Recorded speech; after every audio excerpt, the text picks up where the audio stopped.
Good morning, distinguished guests, ladies and gentlemen. It is my pleasure to welcome you to the International Conference on Sustainability with theme SDGs on Corporate. What are the new challenges and opportunities in new normal era? This conference is organized by Accounting Department of Economic and Business Faculty, Universitas Airlangga, in collaboration with National Center for Sustainability Reporting and Institute of Certified Sustainability Practitioners. My name is Aubrey Fiorentia, and today I will be your Master of Ceremony on this very special occasion. Also, it's an honor for me to have the opportunity to be in your presence this morning. First of all, I would like to welcome and thank Doctor of Engineer Airlangga Hartarto, the Coordination Minister for Economic Affairs of Republik Indonesia. Then Dr. Ali Darwin, the Chairman of National Center for Sustainability Reporting. Professor Eko Ganis, the Chairman of Institute of Certified Sustainability Practitioner. Professor Dr. Dian Agustia, Dean of Economic and Business Faculty of Universitas Airlangga. And to all of our speaker and audience today. Ladies and gentlemen, we're going to start our conference today by singing our national anthem, Indonesia Raya, followed by Hymne Airlangga.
Nanti kan saya semua.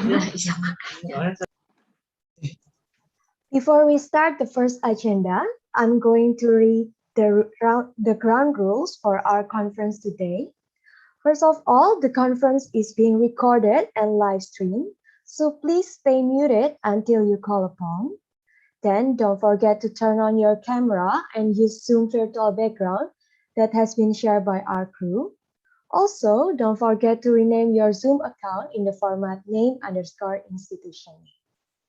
And now, I would like to kindly invite Professor Dr. Dian Agustia as the Dean of Economic and Business Faculty, Universitas Airlangga, to give her welcome remarks.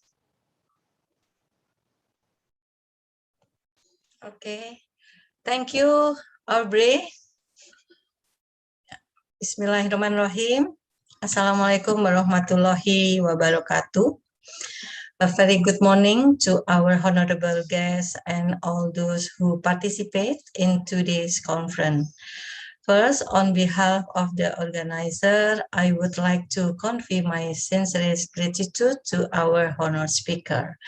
First, the Coordination Ministry, the Economic Affairs of Republik Indonesia, His Excellency Dr. Insinyur Airlangga Hartarto, MBA, MMT, IPU, the Chairman of National Center for Sustainability Reporting, Dr. Ali Darwin, AK, MSc, the Chairman of International of Certified Sustainability Practitioner, Professor Eko Ganis Sukohan Harsono, SA, MCom, host, and PhD.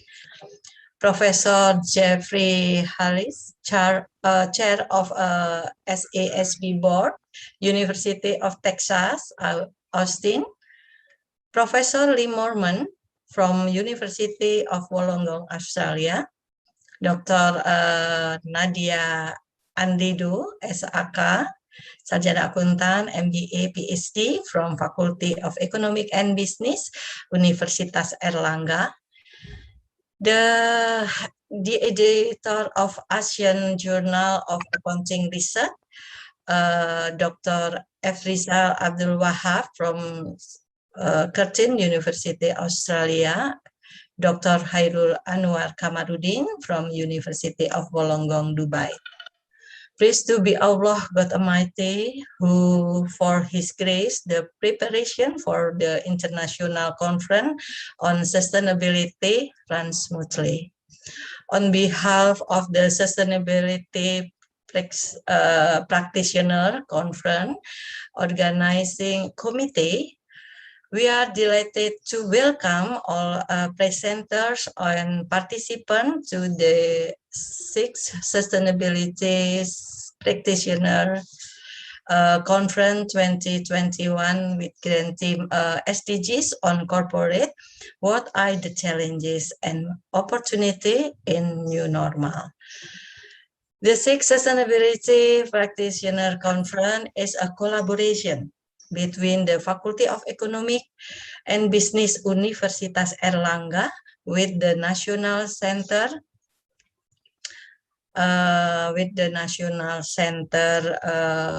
for Sustainability Reporting, NCSR, and the Institute of Certified Sustainability Practitioners, ICSP. The 6th Sustainability Practitioner Conference is a platform for a researcher to exchange ideas, discover novel opportunity, meet new friends, and broaden their knowledge in cutting-edge research within sustainability issues, especially in the new normal era after the COVID-19 outbreak. Thus, we have invited 3 internationally prominent speakers in sustainability areas, as detailed in this program book. Ladies and gentlemen, there are at least 3 immediate action and medium-term policy responses required in handling the COVID-19 crisis and to ensure that adequate finance is a channel to support progress on the SDGs and those most in need. First, country need a coordinated stimulus package, which include reversing the decline in aid and increasing concessional finance. Additionally, risk pooling mechanism also need to be considered at the regional level by establishing a regional response fund or exploring the possibility of multi-country social bond in financing the SDGs post-pandemic. Second, government and monetary authorities must continue to stabilize financing market by continuing to inject much needed liquidity.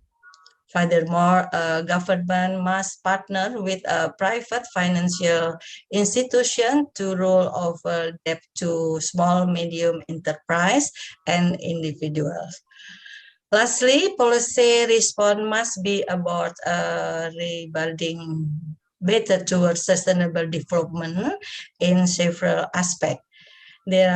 These include public and private investment in sustainable development, such as building resilient infrastructure.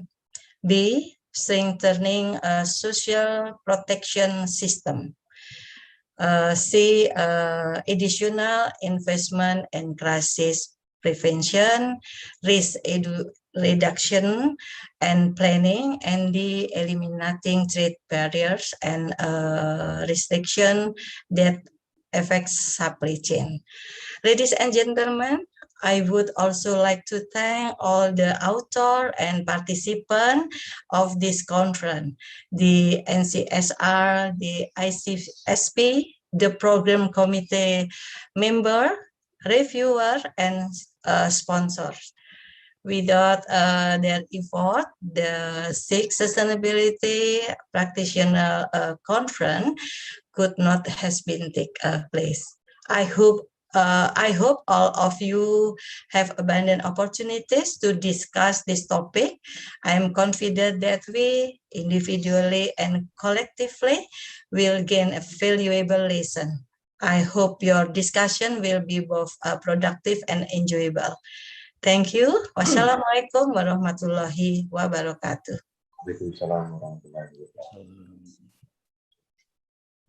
Thank you, Professor Dian, for the welcome remarks. And now, I would like to kindly invite Dr. Ali Darwin as the Chairman of National Center for Sustainability Reporting to give his welcome remarks.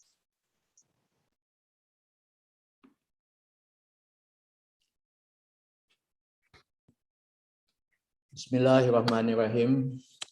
Assalamualaikum warahmatullahi wabarakatuh. The Honorable Dr. Airlangga Hartarto, Coordination Minister for Economic Affairs on the Republic of Indonesia. Professor Dr. Dian Agustia, Dean Faculty of Economic and Business, Universitas Airlangga. Professor Ekoganis Suko Harsono, PhD, Chairman of the Indonesian Institute, Certified Sustainability Practitioner.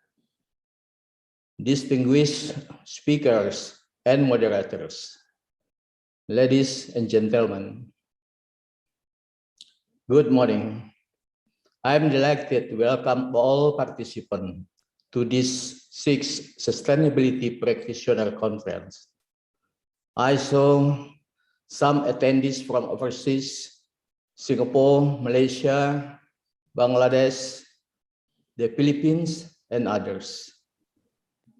This conference is a prelude to the Asia Sustainability Reporting Rating, ASRAT, ceremony, which will be held tomorrow on the 17th November 2021 in Jakarta. In total, 45 companies participating in ASRAD this year.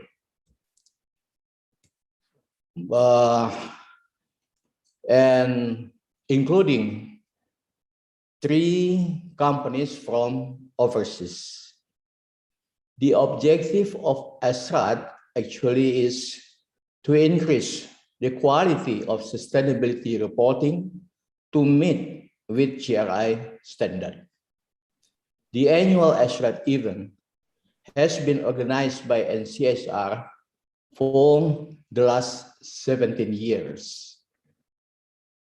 Ladies and gentlemen, in addition to ASRAD, NCSR has also been working in collaboration with certain universities in Indonesia to host the Sustainability Practitioner Conference over the last 6 years.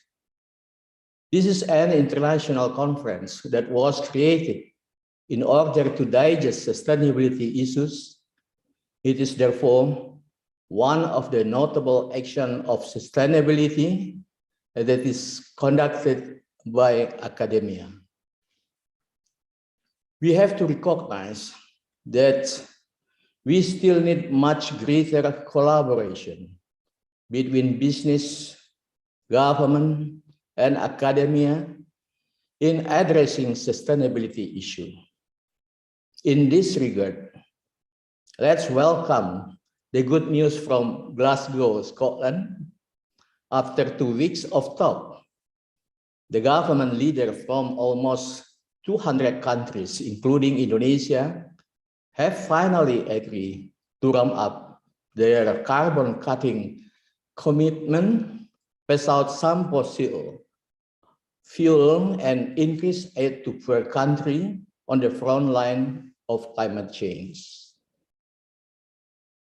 And another piece of good news coming out of Glasgow also is that the IFRS, the body responsible for international accounting standard, will soon form an international sustainability standard board, ISSB, to create a single set of standards for sustainability disclosure requirement for businesses.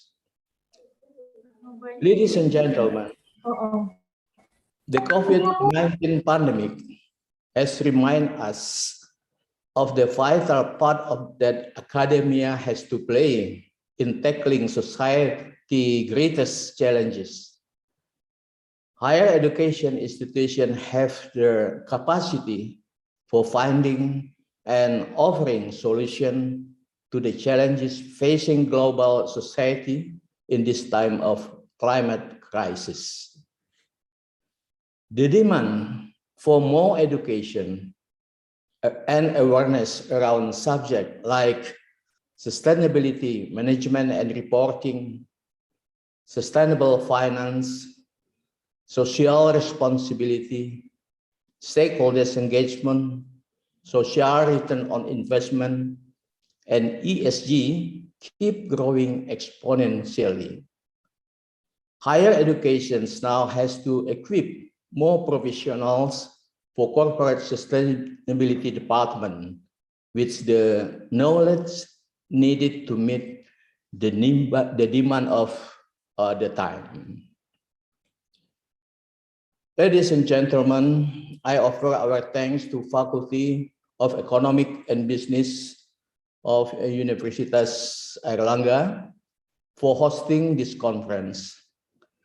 In closing, I would like to offer our thanks and appreciation to all the speakers, moderators, and participants for taking the time to attend this conference. We also thank all members of the conference committee and all individuals who have worked so hard to prefer this conference. Enjoy the conference. Stay safe. Stay healthy. Thank you. Thank you, Dr. Ali Darwin, for the welcome remarks. And last, I would like to kindly invite Professor Eko Gani Sukoharsono, PhD, as the Chairman of Institute of Certified Sustainability Practitioners to give his welcome remarks.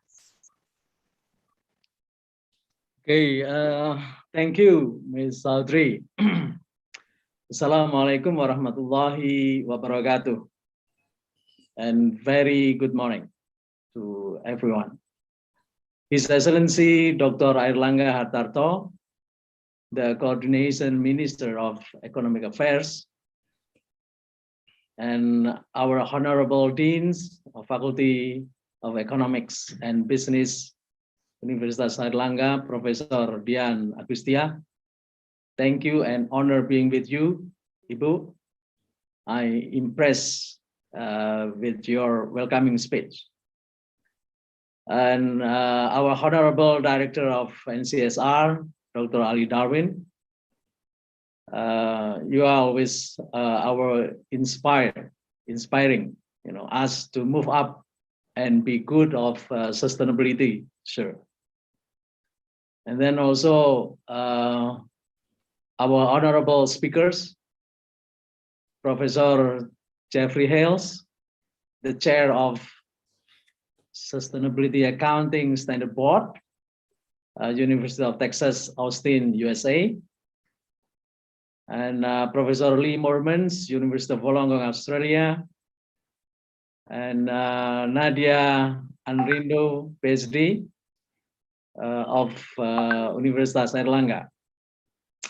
Our respectable presenters, ICSP committees and members, distinguished guests, ladies and gentlemen. First of all, let's pray and thanks to our God, Allah Subhanahu wa Ta'ala, who has been giving us mercies and blessing so we can attend and gather in this virtual place in good condition, and hopefully then we are all happy situation. And then also secondly, I would like to welcome you all to the 6th International Sustainability Practitioners Conference on SDGs and on corporation.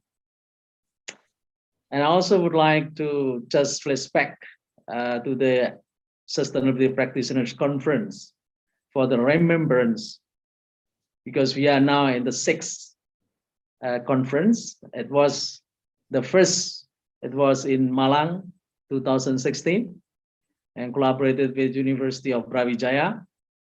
And then the second, 2017, it was in Solo, University 11 Maret. And then 2018 was in Lampung with the University of Lampung. And then the 4th in Bali, collaborated with Udayana University, 2019. And then last year, 2020, it was in Jakarta, and we collaborated with University of Indonesia. And now we are really grateful because of with the Universitas Airlangga. And our topic today is the SDGs on corporations. What are the new challenges and opportunities in new normals are really important to be discussed and solved. Distinguished guests, ladies and gentlemen, SDGs nowadays are increasingly embraced by companies as a useful reporting framework for their sustainability business efforts. And I think that is a good thing. You see, many companies are aware of that our planets are facing the massive economic, social, and environmental changes. Well, the impact of COVID-19 on sustainability developments in the global world are really obvious, its impact. you see, such as increased poverty, increased hunger, you see, shortened life expectancy, and then also lowering the quality of education, and many others, you see, including hindering green programs, hindering climate change mitigation program. And I think I'm really impressed with Dr.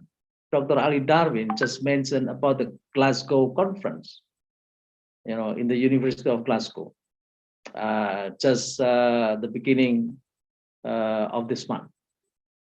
However, the challenge does not mean never lasting.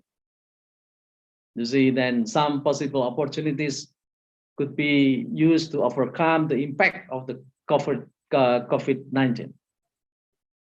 And ladies and gentlemen, the opportunities are such as we could say that to develop a sustainable development action plan, taking into account the impact of COVID-19 and to create a framework for measuring the impact of COVID-19. And then also to develop the concept of circular economic business models, sharing economic platform, possible then digital sustainability, globalization perspective, and some other things, you see. And then also it might be possible to develop research to improve business resilience and planning for economic recovery. And then also to strengthen local economies, policies that support small businesses or small industries. And also possible to improve the education system to reduce the impact of learning loss. I believe everyone now having very obvious the experience of the learning loss because of the COVID-19. And then the last possible then to strengthen mental health and gender equality. Distinguished guests, ladies and gentlemen, and especially for His Excellency, Minister of Dr. Airlangga Hartarto.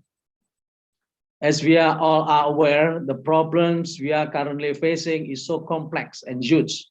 It is becoming multidimensional crisis that we need today is to collect a wide range of knowledge that reaches beyond our expertise. In that sense, I'm now very happy to be with you all, especially for the distinguished participants from across the nation, including US, Australia, you see, Asians, Asia, Singapore, Malaysia, and Dr. Ali Darwin mentioned Bangladesh, Philippines, as well as from the private sectors, research institutes, international organization, government possible, and then, of course, most of us here from universities. With your cooperation in this conference, I would like to encourage discussion on the relationship between SDGs and cooperation. That is why the objective of this conference is to develop a mutual understanding on various aspects of SDGs on cooperation. The issues are such as sustainability accounting, sustainability reporting, corporate social responsibility, created shared values, public sector sustainability, climate change and energy policies, and as well as including public health. So, distinguished guests, ladies and gentlemen, finally, I would like to thank to Professor Dian Agustia, the Dean, and Dr. Ali Darwin, the Chair of NCSR, and Dr. Khairul Jakman as Executive Committee, and then all the OC members, for your collaboration and generous help so that the conference become possible. I think that's all. Thank you very much and enjoy the conference until the end of the session. Thank you. Assalamualaikum warahmatullahi wabarakatuh. Thank you, Professor Eko Gani Sukoharsono, for the welcome remarks. Now, before we get into the main event, I'm going to give a brief explanation about our rundown today. This conference will be divided into 5 sections. The first section is the keynote speech by Doctor of Engineer Airlangga Hartarto, Coordination Minister for Economic Affairs of Republik Indonesia. The second section is the presentation by Professor Jeffrey Hales from University of Texas as the Chairman of SASB Board, University of Texas, Austin, following by the Q&A session that will be led by Dr. Nurlaili Suwarno. And the third one is the Meet the Editors from Asian Journal of Accounting Research. After that, we're going to have lunch break, following by paper presentation. On the first section is the presentation by Professor Moerman from University of Wollongong. And the last section is the presentation by Mrs. Nadia Anridho, PhD, from Universitas Airlangga and ended by Q&A session. Ladies and gentlemen, I want to kindly remind all of the participants to fill in the attendance form because it will be closed at 10 a.m.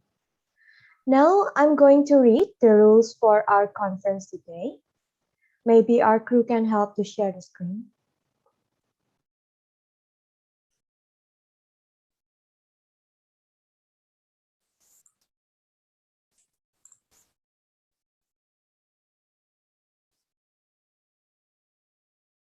Excuse me, maybe Aryo can help to share up the screen.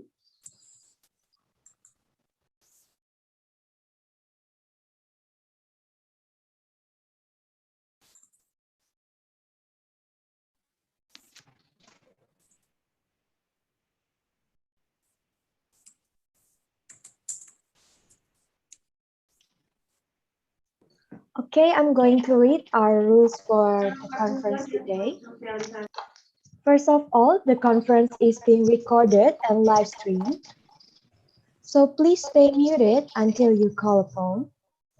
Then don't forget to turn on your camera and use Zoom virtual background that has been shared by our crew. Also, don't forget to rename your Zoom account in the format name_institution name. And the Q&A session will use slide feature, so you can click the link that has been shared by our crew.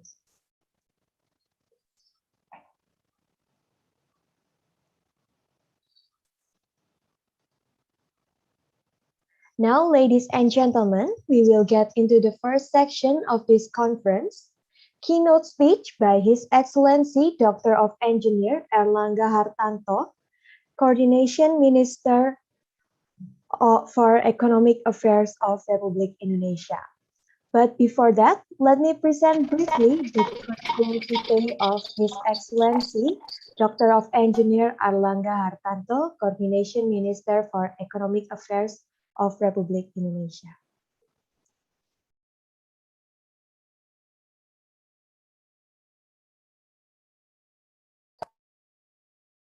Maybe the crew can help with the screen sharing. Okay. So, Dr. Airlangga Hartarto is the current Coordination Minister for Economic Affairs of Republik Indonesia, Kabinet Indonesia Kerja, appointed by President of Republik Indonesia since 2019, and also Head Committee of National Economic Recovery and COVID-19. And now, let's move ahead to the keynote speech by His Excellency Doctor of Engineer Airlangga Hartarto, Coordination Minister for Economic Affairs of Republik Indonesia. Bismillahirrahmanirrahim. Assalamualaikum warahmatullahi wabarakatuh. Yang kami hormati Rektor Universitas Airlangga, Profesor Dr. Muhammad Nasih, Rektor Fakultas Ekonomi Bisnis Universitas Indonesia, and Chairman ICSP, Profesor Eko Ganis Suko Harsono, Chairman of NCSR, Bapak Ali Darwin, International Conference speakers and participants. Good morning, everyone. Let us express our gratitude to Allah Subhanahu wa Ta'ala, God Almighty, because only thanks to His blessing and favor have we been given health and opportunity to meet the 6th International Conference Sustainability with the theme SDGs on Corporate. What are the new challenges and opportunity in the new normal? This theme is in line with the current condition where the pandemic has been an impact on all aspects, including sustainability of the business world. Hopefully, this event can provide guidelines to rise from pandemic and realize the sustainable economic development. Ladies and gentlemen, the COVID-19 pandemic will still be the main challenge for the global economy in short terms. In addition, various risks such as geopolitical uncertainty, tapering of the Fed, and the energy crisis and climate change are also still looming over the economy in the next few years. This shows that we must not careless to anticipate other risks besides the COVID-19 pandemic, especially related to achieving the Sustainable Development Goals. The pandemic had caused an increase in unemployment rate. This is a major challenge in the process of economic recovery and achieving the Sustainable Development Goals. However, along with the improvement in various business sectors in the third quarter 2021, it has encouraged an increase in employment. The unemployment rate has decreased to 6.49% in August 2021, lower than August 2020, which reached 7.07%. Efforts to control the pandemic have also succeeded in reducing the numbers of working age residents affected by COVID-19. Entering the fourth quarter 2021, it is estimated that economic growth will be higher, as reflected in the PMI index, which reached 57.2. The Consumer Confidence Index have also shown significant recovery in October, reaching optimistic level of 113.4. These two indicators show higher level than the second quarter 2021, where at the time economic growth achieved 7.07%.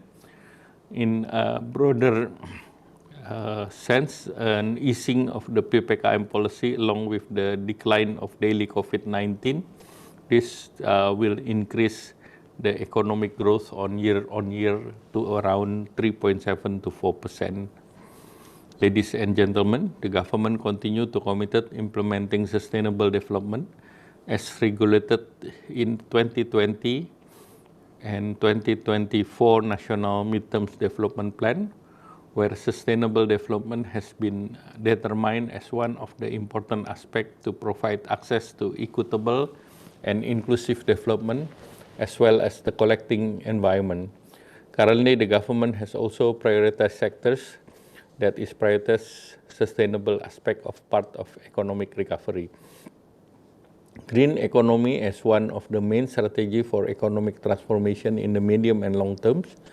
This strategy will also assist Indonesia in realizing its sustainable development goals. New breakthroughs are urgently required to be able to make a leap achieving this SDGs target, especially after the pandemic. The development of various financing instruments that support the sustainable development.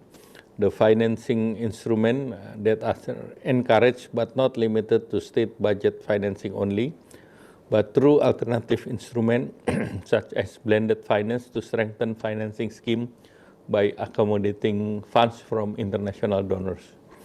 The Environmental Fund Management Agency had also been established by the government in 2019 to improve the quality of financing.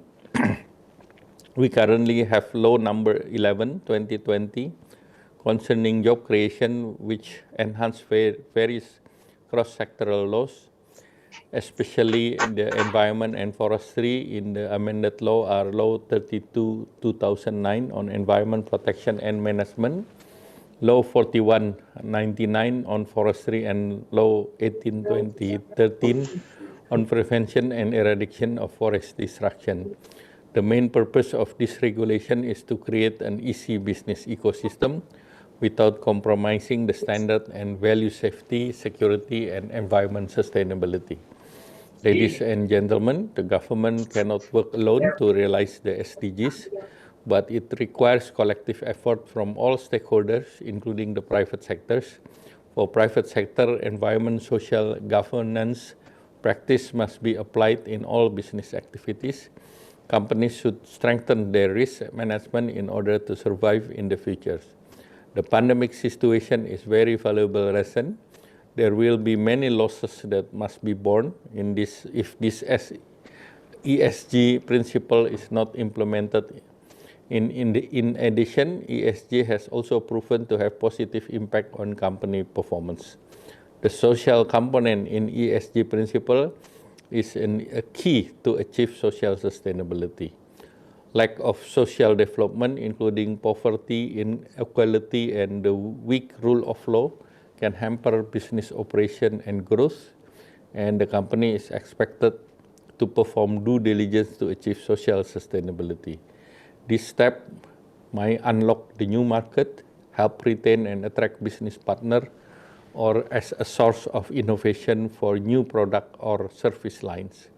Ladies and gentlemen, achieving SDGs requires joint effort in responding to various challenges from environmental, climate change, poverty, and inequality. The government hopes that the business actors can take part in responding to this challenge in order to realize sustainable development.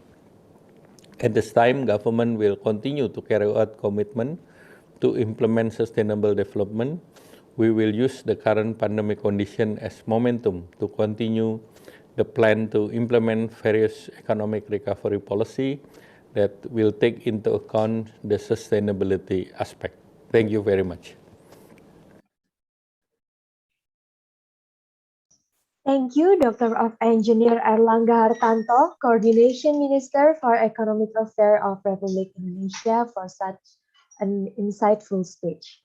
Before we continue, we would like to take picture. So I would like to kindly ask all of the participants to turn on the camera and use Zoom virtual background. Okay, on the count of 3, the crew may take the picture. Let me help with the count. 1, 2, 3, smile. Okay, thank you. Now, ladies and gentlemen, I want to kindly remind all of the participants to fill in the attendance form. Also, I'm going to remind about our ground rules for the conference. The conference is being recorded and live streamed, so please stay muted until you call upon. Then don't forget to turn on your camera and use Zoom virtual background that has been shared by our crew. Also, don't forget to rename your Zoom account in the format name_institution. Our next session will be a presentation by Professor Jeffrey Hales, Chair of Sustainability of Accounting Standard Board and a Professor of Accounting at University of Texas at Austin, United States. Before we get into the session, however, I would like to remind everyone that following the session, we will have a door prize draw with the prize of an iPad mini Series 6. So please stay in the Zoom room because we will only give the prize to the one who remains in the Zoom room when the winner is announced. First door prize will be drawn after the first session at 11 a.m. and the second door prize will be drawn after the last session at 4:30 p.m. And now we will move into the second section, presentation by Professor Jeffrey Hales from University of Texas that will be led by our moderator. Please welcome Dr. Nurlaili Suwarno. Hey, thank you very much, Aubrey. On this opportunity, I would like to thank and welcoming everybody, ladies and gentlemen, to this NCSR conference. And before the presentation, the speaker's comments, and I would like to remind again about the ground rules of Zoom etiquette. the conference is being recorded and live stream. That's why please stay muted until called upon, and turn on your camera and use Zoom virtual background that has been shared. And don't forget to rename the Zoom account in the format of name, institution name. Okay. For the question and answer process, kindly use Slido feature to ask question in chat and visit the link that provided, and enter code number SPC01, or visit the link that are provided, and treat everyone how you would like to be treated. And before the first speakers, I would like to read the curriculum vitae of Professor Jeffrey Hales. Professor Jeffrey Hales is the chair of SESB board since 2018, and also a professor of accounting based in the University of Texas, Austin, USA. He obtained both his master and doctorate of philosophy in management with social psychology and behavioral science minors from Cornell University, USA. And he already published several and a lot of articles in the top tiers accounting, such as Accounting Review and Contemporary Accounting Research Journal.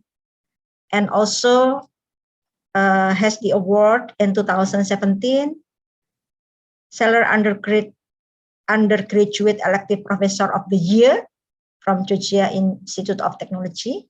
And in 2016, Georgia Power Professor of Excellence, Georgia Institute of Technology. Okay.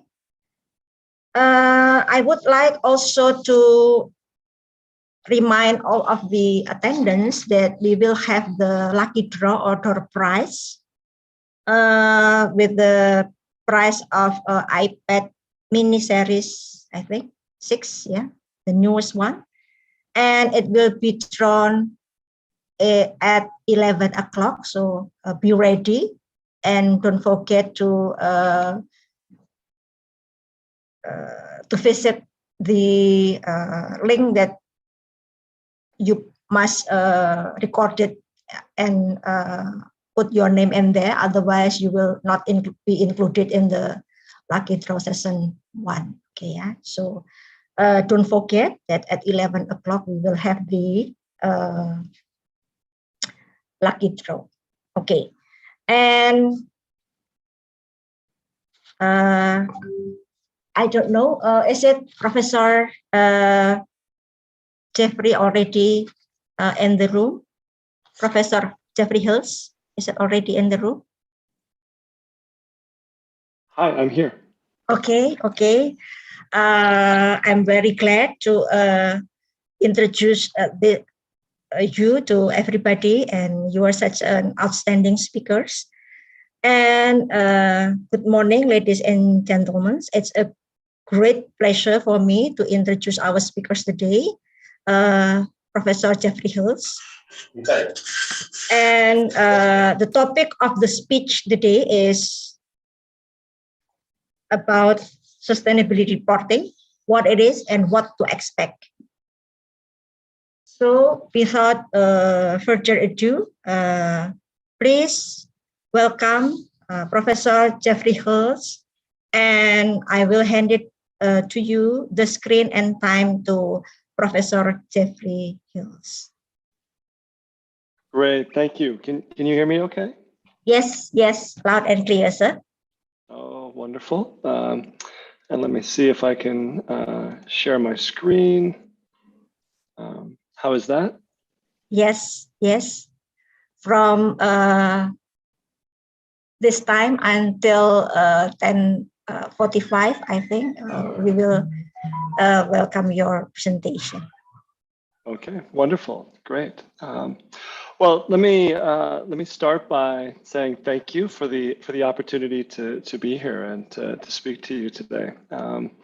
It's a very important topic. We know about sustainability, and I think when I speak about these things, I like to remember that the most important thing is to get, in the end, sustainable behavior. Right? We want actually the actions that companies take, the actions that citizens within different countries take to be sustainable actions. But accounting, I believe, plays a very important role in this, in helping to create the mechanisms of accountability that we can, whether it's holding ourselves up to a particular standard that we think is important, or whether it's the capital markets or governments that are trying to hold companies up to a standard of behavior.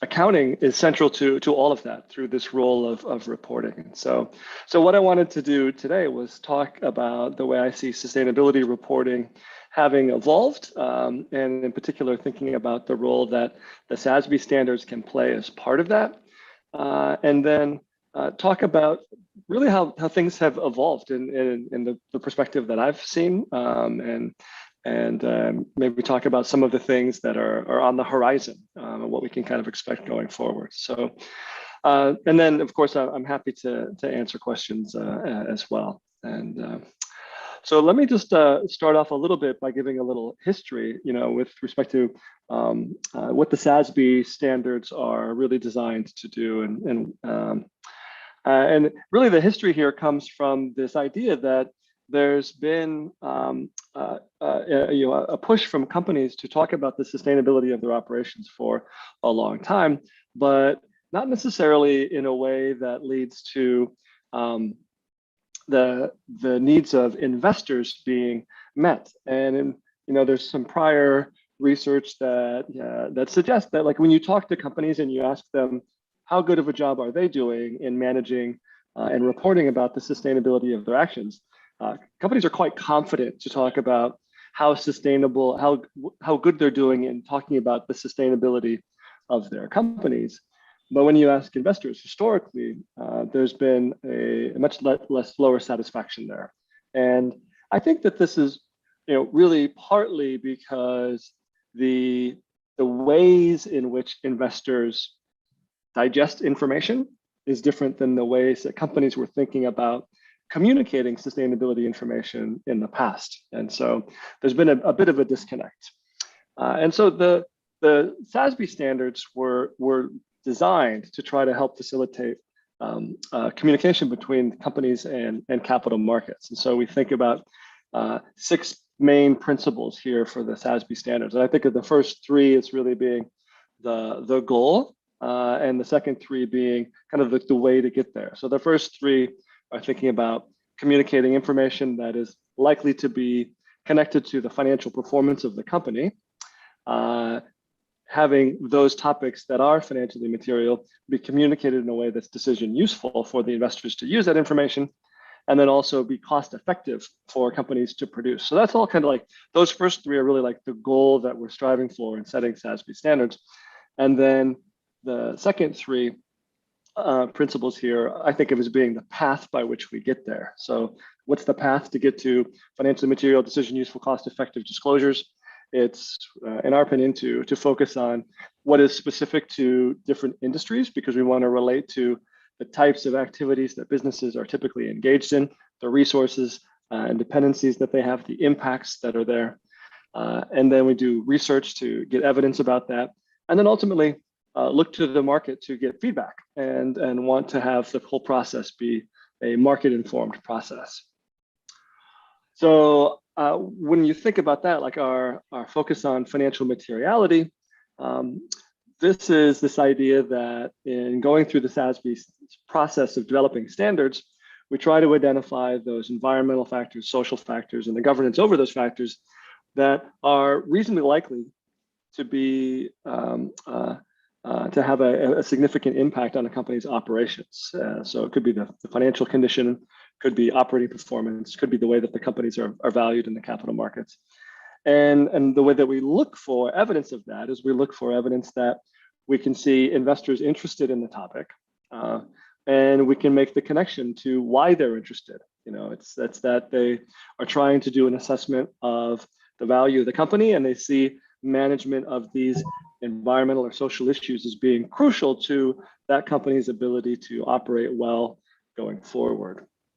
And so when we see that, that seems like a good opportunity to develop a standard to help companies communicate about those issues in a way that's decision useful.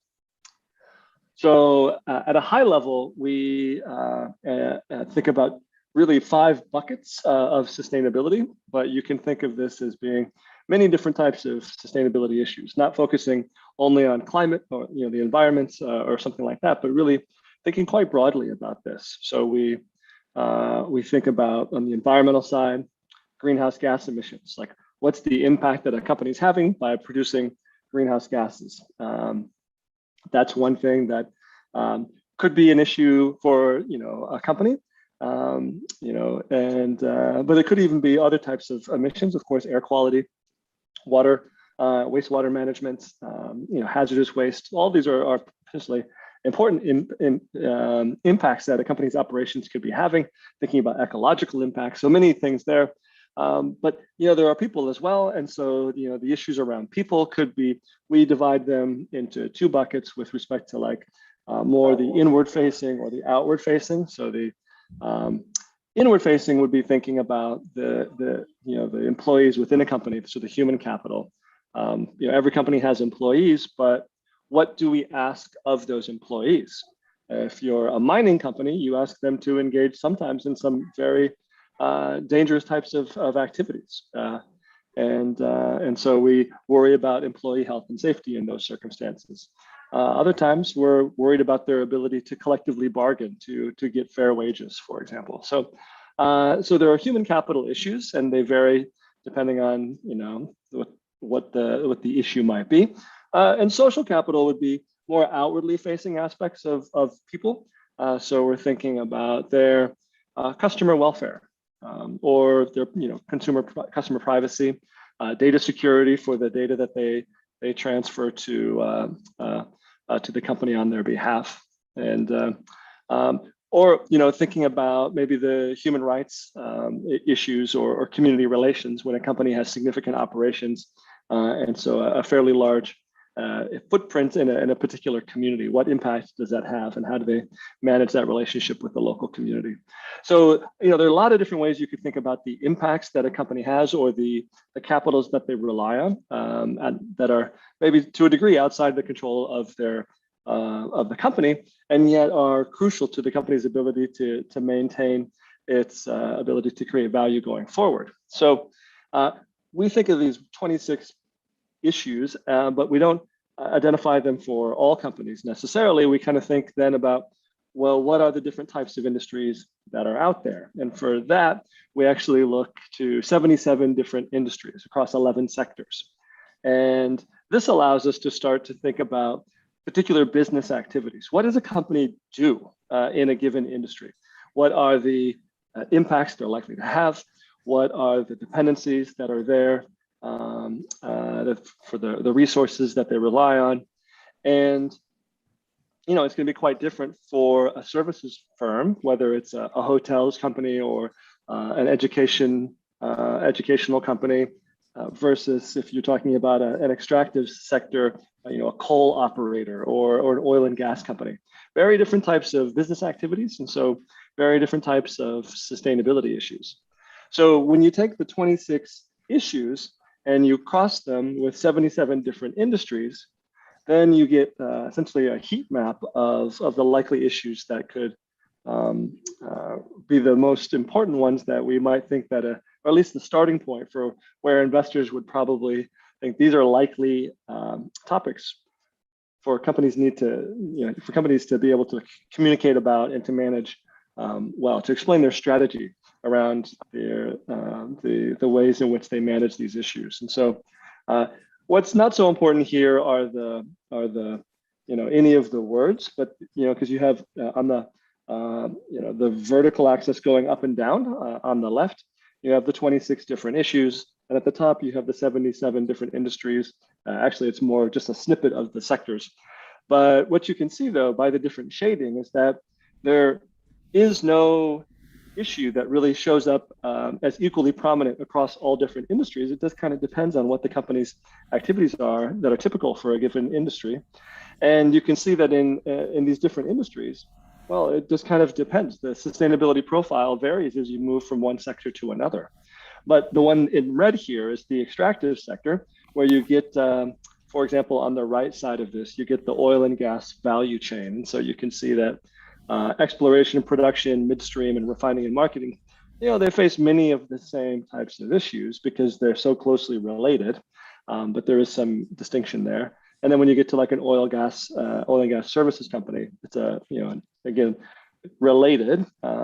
But inside of extractives, it's, you see some commonality, which is why they're bucketed together in the sector, because they have somewhat similar profiles. But ultimately, it's kind of on an industry by industry basis. And so that's really the approach that Sasb takes, is to go through this process of looking at the issues, thinking about in an industry, what are the business activities, where do we see connection to financial impact, and then identify the topics that we think are likely to be of interest to investors, do market input to find out about that, vet it, put it out for public comments, and then there's a process that we go through for revision and board approval there. So that's the whole process that then leads to the development of these standards. And it's gone through the stages over the years. So we're in really now the third stage, but the first stage was started back in 2012, where we started developing these industry standards on a provisional basis.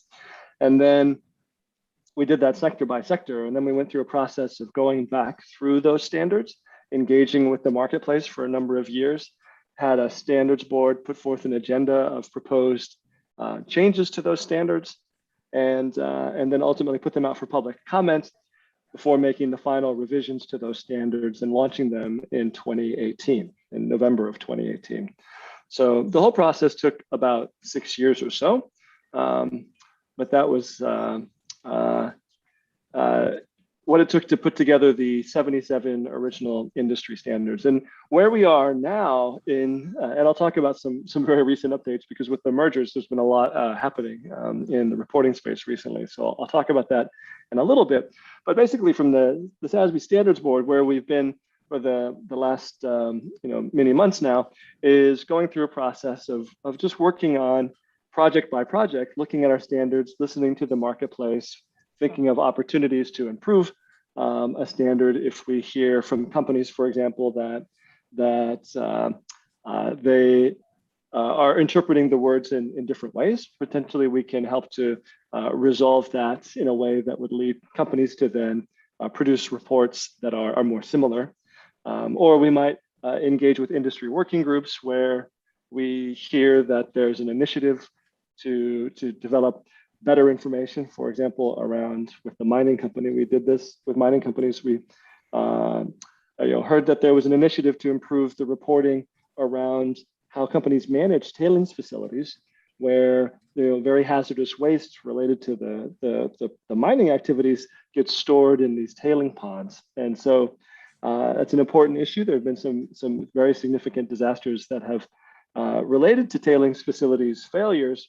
And so there was a project that we've just recently started to finish up that related to engaging with the marketplace and understanding there was an opportunity to take the coverage of that topic and improve it by expanding the disclosures that companies were making about these tailings facilities in a way that would be helpful to investors who wanted to understand the risks and the opportunities for good management over these facilities in the companies they're invested in. So when you think then, okay, so what are the Sasb standards? There are basically like 77 different documents. So they're all available on our website, and they're done on an industry by industry basis, and there's some guidance that broadly applies to all companies. So if you were to open up any one of those, then what would you see inside of it? There'd be a description of the industry. There would be a table of disclosure topics and accompanying metrics. So any one topic, any one standard, I should say, any one industry would have somewhere around 6 to 10 types of disclosure topics, as well as a number of maybe 2 or 3 accounting metrics to support performance reporting on each of those. So for example, if greenhouse gas emissions were a topic that we were identifying for a particular industry, then at a minimum, we'd be asking for scope 1 emissions according to the greenhouse gas protocol. But depending on the type of company, so this is kind of small here, it may not be easy to see, but this is an example for the oil and gas industry. And for an oil and gas exploration and production company, we not only identify the greenhouse gas scope 1 emissions, but we also identify, for example, some additional aspects. Like we think it's important that they disclose the percentage of the greenhouse gases that are related to methane because of the increased potential warming capacity that methane has. And the fact that methane is very central to the operations of oil and gas companies, but may not be important, for example, to say like an airline. So there's both an industry component to what we identify as being a topic that could be potentially valuable to disclose, but also potentially some industry tailoring so that that topic better fits the types of activities that are prominent in a given industry. And then there's technical guidance around that would explain that. And so here you just kind of see a little bit of the explanation that the greenhouse gas protocol would be the method that we're pointing to for measuring scope 1 emissions. And of course, that would then relate to carbon dioxide, methane, nitrous oxides, and the fluorocarbons as well. So, and then we also ask companies to produce some activity metrics that would help users to analyze the information in a way that would be more standardized or comparable. And the hope there then is that all this information ends up flowing back into communications to investors, and that would then allow the investors to both be analyzing financial information about the company, but also supplement that with sustainability information that is relevant to the decision making in a way that would help them to bring it all together, whether that's in an integrated report or a regulatory filing. The hope is that it's all being communicated to investors through the same channel. So one of the things I wanted to mention was why we're so interested in industry specific. And I'm getting a little bit of feedback. I'm not sure if someone is not on mute.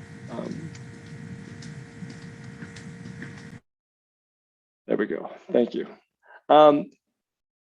So as an example of why we think the industry aspect is very important to this, you can think about scope 1 emissions, for example. And so, and really climate risk is a great example of how complex sustainability issues can be and how the aspects of climate risk are going to manifest differently depending on the type of industry that you're talking about. So here we have some data that we pulled from CDP, Carbon Disclosure Project, and found that if we look at the 77 industries that we've identified for our standard setting, that 85% of the scope 1 emissions come from only 7 industries. So 10% of the industries that are out there are producing the vast majority of scope 1 emissions. And then when you look at the graph, it's probably not too surprising which companies those are.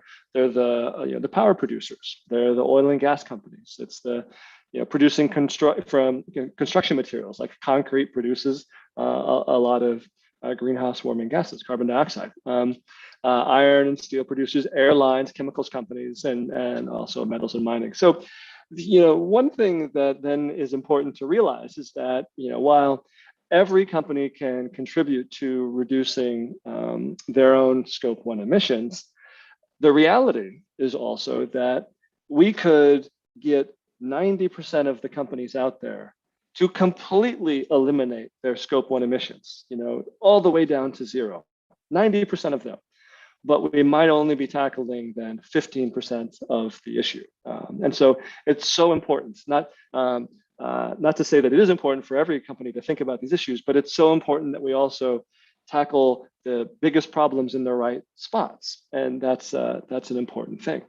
And so, these types of companies managing their scope 1 emissions is very important. And we identify scope 1 emissions as being a topic not only for disclosure, not only for these companies, but for a handful of other ones as well, but not nearly for the vast majority, actually. So an example of an industry where we don't identify scope 1 emissions as the primary thing, but it is still going to be, climate risk is still going to be an important issue, and the standard is the automobiles company. So on the left, and this is all taken from our climate risk bulletin, which it's free to download if you're interested in this. But and it was recently revised just a few months ago. So in our climate risk bulletin, we talk about, and this was actually developed to help the TCFD develop their original recommendations as well. So you can see that the language and the approach is very similar. We focus on physical effects, transition risk, regulatory risk, and then look for channels of financial impact. So income statement implications, balance sheet effects on assets or unrecognized liabilities, and then of course risk profiles. So that's the approach we take. And when applying that approach to the automobiles industry, here we would think, okay, we've certainly got, at the top we've got some people issues, so human capital and social capital issues.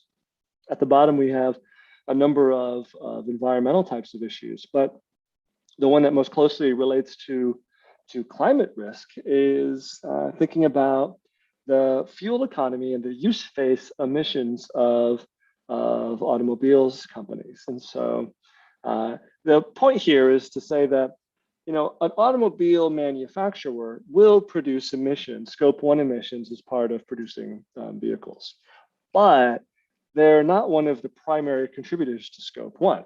Their contributions to greenhouse gases, it really happens more in the life cycle phase of their products. And so we think then, and this is a concept that we talk about at Sasb as relating to being an actionable approach, where we're trying to pull the disclosure topic as close as we can to the types of products and services that the company offers, and thinking about it at the activity level there. So you could think about scope 3 emissions as a way to capture some of what would be related to the fuel economy of its products.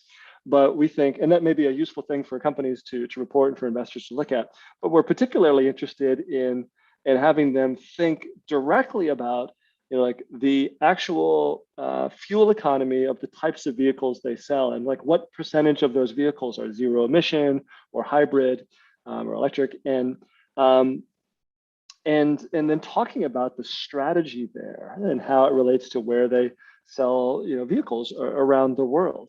And again, you can convert a lot of these things to a scope 3 type of number and embed a lot of that, embed this into a lot of other information that would be caught up in there.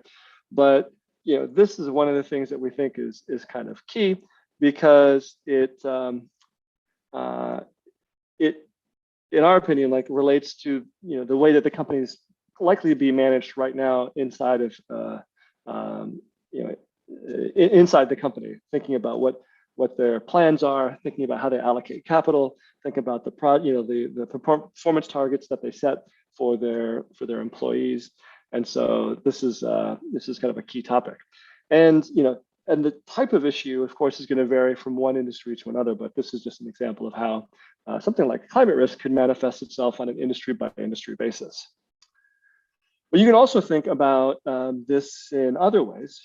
Think about the UN Sustainable Development Goals. So, the UN Sustainable Development Goals, the SDGs, are a really important set of agreements and commitments by countries around the world to try to address some of the most important issues that our world's facing today. But one of the challenges from a company perspective is that those are really designed for country level actions, and countries setting their targets that they're going to shoot for and trying to contribute to these goals, but they don't translate immediately, oftentimes really at all, into corporate activity and thinking about what a particular company might need to do in order to contribute to the achieving this sustainable development goals. So that then leads to some very likely problems in reporting. So one of the things that we have seen is that it's quite popular for companies to report on the SDGs, but the most common thing, and this is according to PwC's recent research, the most common thing is for companies to just mention that there are sustainable development goals, to talk about them as something that they care about, but not necessarily to then do more than list a bunch of SDGs, oftentimes that they describe as being aligned to their activities. But when you dig into that, you think, many of the activities that we see companies engaging in might be aligned with some types of SDGs, but alignment alone isn't going to help us really make progress in achieving the SDGs. So there needs to be something more than that. And you can see that as companies move from talking about the SDGs to sort of prioritizing the SDGs, and not just prioritizing the ones that they want to contribute to, but really prioritizing ones that are going to be connected to their strategies. This is sort of crucial. And then ideally also disclosing key performance indicators that would help them to make commitments that would relate to sustainable development goals that are linked to their core activities. This is the sort of thing that really would matter. I see that there's a hand. Should we take a question now? I'm happy to take questions.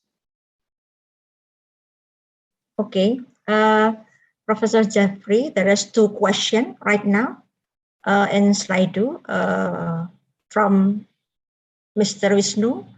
Is there an SASB standard for financial services company other than banks? That's the first question. And the second question is from Astu Widarti from Stasia. The sustainability disclosure will require additional cost. How firm will perform efficiently to manage the sustainability disclosure for stakeholders? How will they efficiently manage the disclosures? Yeah, how do they officially manage firm performance, if they need to make a lot of report about sustainability, make a lot of action about sustainability, something like that? Okay. Okay, yeah, so there are, let me address the first question first, which is around the financial services. And so there's in the financial sector, we have a number of different industries that are identified. So we have asset management companies, we have commercial banks, investment banks, insurance companies, and but there is mortgage finance and consumer finance as well. And so I think that there's quite a broad coverage there in terms of the different types of financial issues that are handled, and what we see oftentimes actually is that for financial services companies, they're often engaged in maybe more than one type of activity. So we do see some of these firms and using more than one standard depending on which how big and diversified their operations might be. So there, we do have some of those for financial services. And then thinking about the cost, it's a good question. And the way I think about it is, that there are 2 things that can really help with 3 things, I think, that really help with the costs. So one thing is that if you don't focus on trying to do everything, if you try to report on all of the issues, there's just going to be too many issues. And I teach a sustainability course. My regular job is I'm a professor at the university, and so I have a sustainability course, and my students were just presenting today, and one of them talked about a company whose sustainability report was over 300 pages. It was a mining company. It's so long, right? Like, you know, it just takes so much time and effort to produce something that's so big. So if you try to do everything, that's going to just increase the cost. And so some of the efficiency around this is to be focused on the issues that are most important, which is why we start by saying, well, if we were going to have anybody manage and report on their scope 1 emissions, it should be first and foremost the biggest producers of those emissions, and then we could sort of go from there. So first, it's like the not trying to do everything, and then the second thing that can help, I think, is that if you're not trying to do everything, but you are doing the key things that relate to your business activities, to your core strategies, then not only is that going to be the important things that are where you can really have an impact with improving your performance on those issues, but because these things relate to what you're already doing, we're oftentimes not inventing something that you're going to have to track now that you weren't used to tracking before. Go back to the example with the automobiles companies. They know the vehicles that they're selling. They know what types of, if they're selling hybrids or if they plan to sell hybrid vehicles or not. And they do measure they know the fuel economy of those vehicles. They design around that. And so maybe they're not setting the targets around those issues that they could be yet. And that might be a new thing to bring into the business. But the reporting system around what those issues are, that's, because it's related to their core activities, they don't have to invent create a reporting system around that. They know these issues because it relates to their core business activities. So don't try to do everything. Do be focused on issues that are core. Both of these things end up reducing the cost. And then I think the third thing that actually reduces cost is if you don't have to invent the way to measure it, or even to figure out what to communicate on. And so that's where having a standard setting process where a standard setter has engaged widely with the marketplace, talked to many companies, talked to investors, developed a standard, got public comment on it, tweaked it, then it's actually easy for a company just to go and download the standard for free, and that ends up being something where they don't have to design it on their own. If you go back 5, 10, 15 years, a lot of companies, very large companies, were essentially putting together a team of a sustainability team, cross-functional sustainability team, to really think broadly around who they wanted to communicate with and what the issues are in their company, what they could set targets around, and they had to create a whole solution. Well, now the solutions exist. And then maybe I could add just one more thing on this one, is that once you get a lot of momentum around where there's demand for certain types of information and there's clarity on that, when there's clarity on what the issues are, then actually we see other businesses step in and make it, design solutions for companies to implement. So right now we're seeing a lot of that because software companies, for example, are developing new software packages that will be able to integrate with companies' enterprise resource systems to, whether it's like SAP, Oracle, or other types of ERP systems. They're tracking all this information. Companies are tracking all this information about their financials and about, things like, travel expenditures. Well, you can use that data and pull it, and it can help you to, for example, do a carbon footprint based on some assumptions. So there's additional solutions that will be developed as a result of there being clarity around these issues. So really, like many ways in which we think that the costs of reporting can be actually managed better. So I hope that's a helpful answer. A little long-winded, but hopefully helpful. Okay. Professor Jeffrey, there is more question. Do you still want to answer that or proceed with the presentation? Maybe I'll go a little further, then we'll stop again and take some more questions. Is that okay? Yes. Yeah. Okay, good. So just to finish up a little bit on the SDGs, the Sustainable Development Goals. You know, we do know that it's very important that that companies are able to actually contribute to the success of the Sustainable Development Goals, because there's no way that governments can do it on their own. So it's really a matter of internalizing the risks and the opportunities that are created by governments, identifying and trying to address these major issues that the world faces.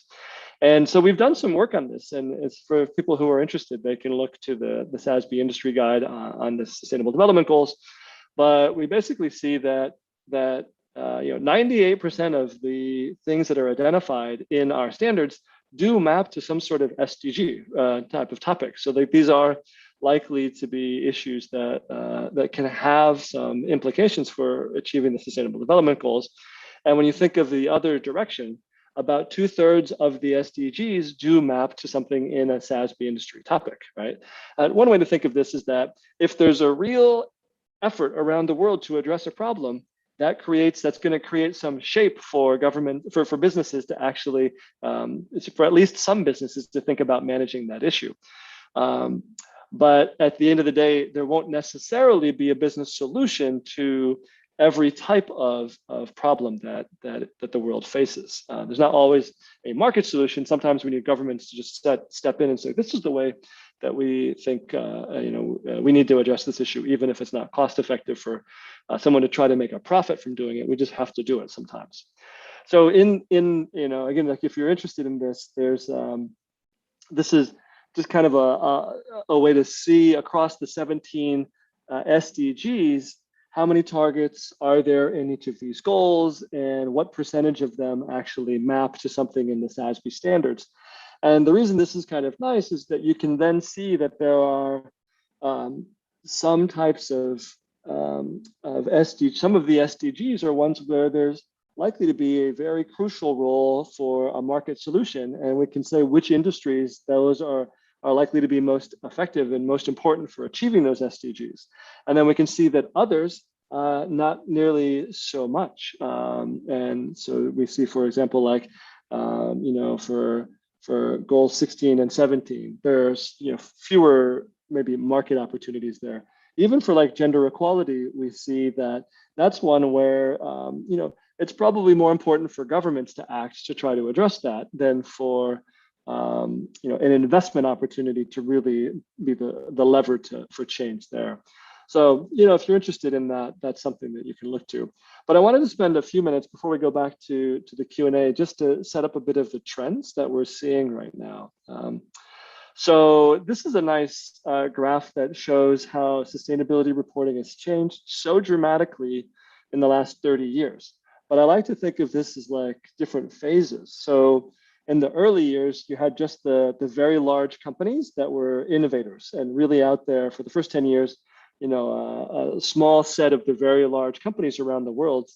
So the dark blue lines are the largest 250 companies around the world. And so they were the early reporters on sustainability issues.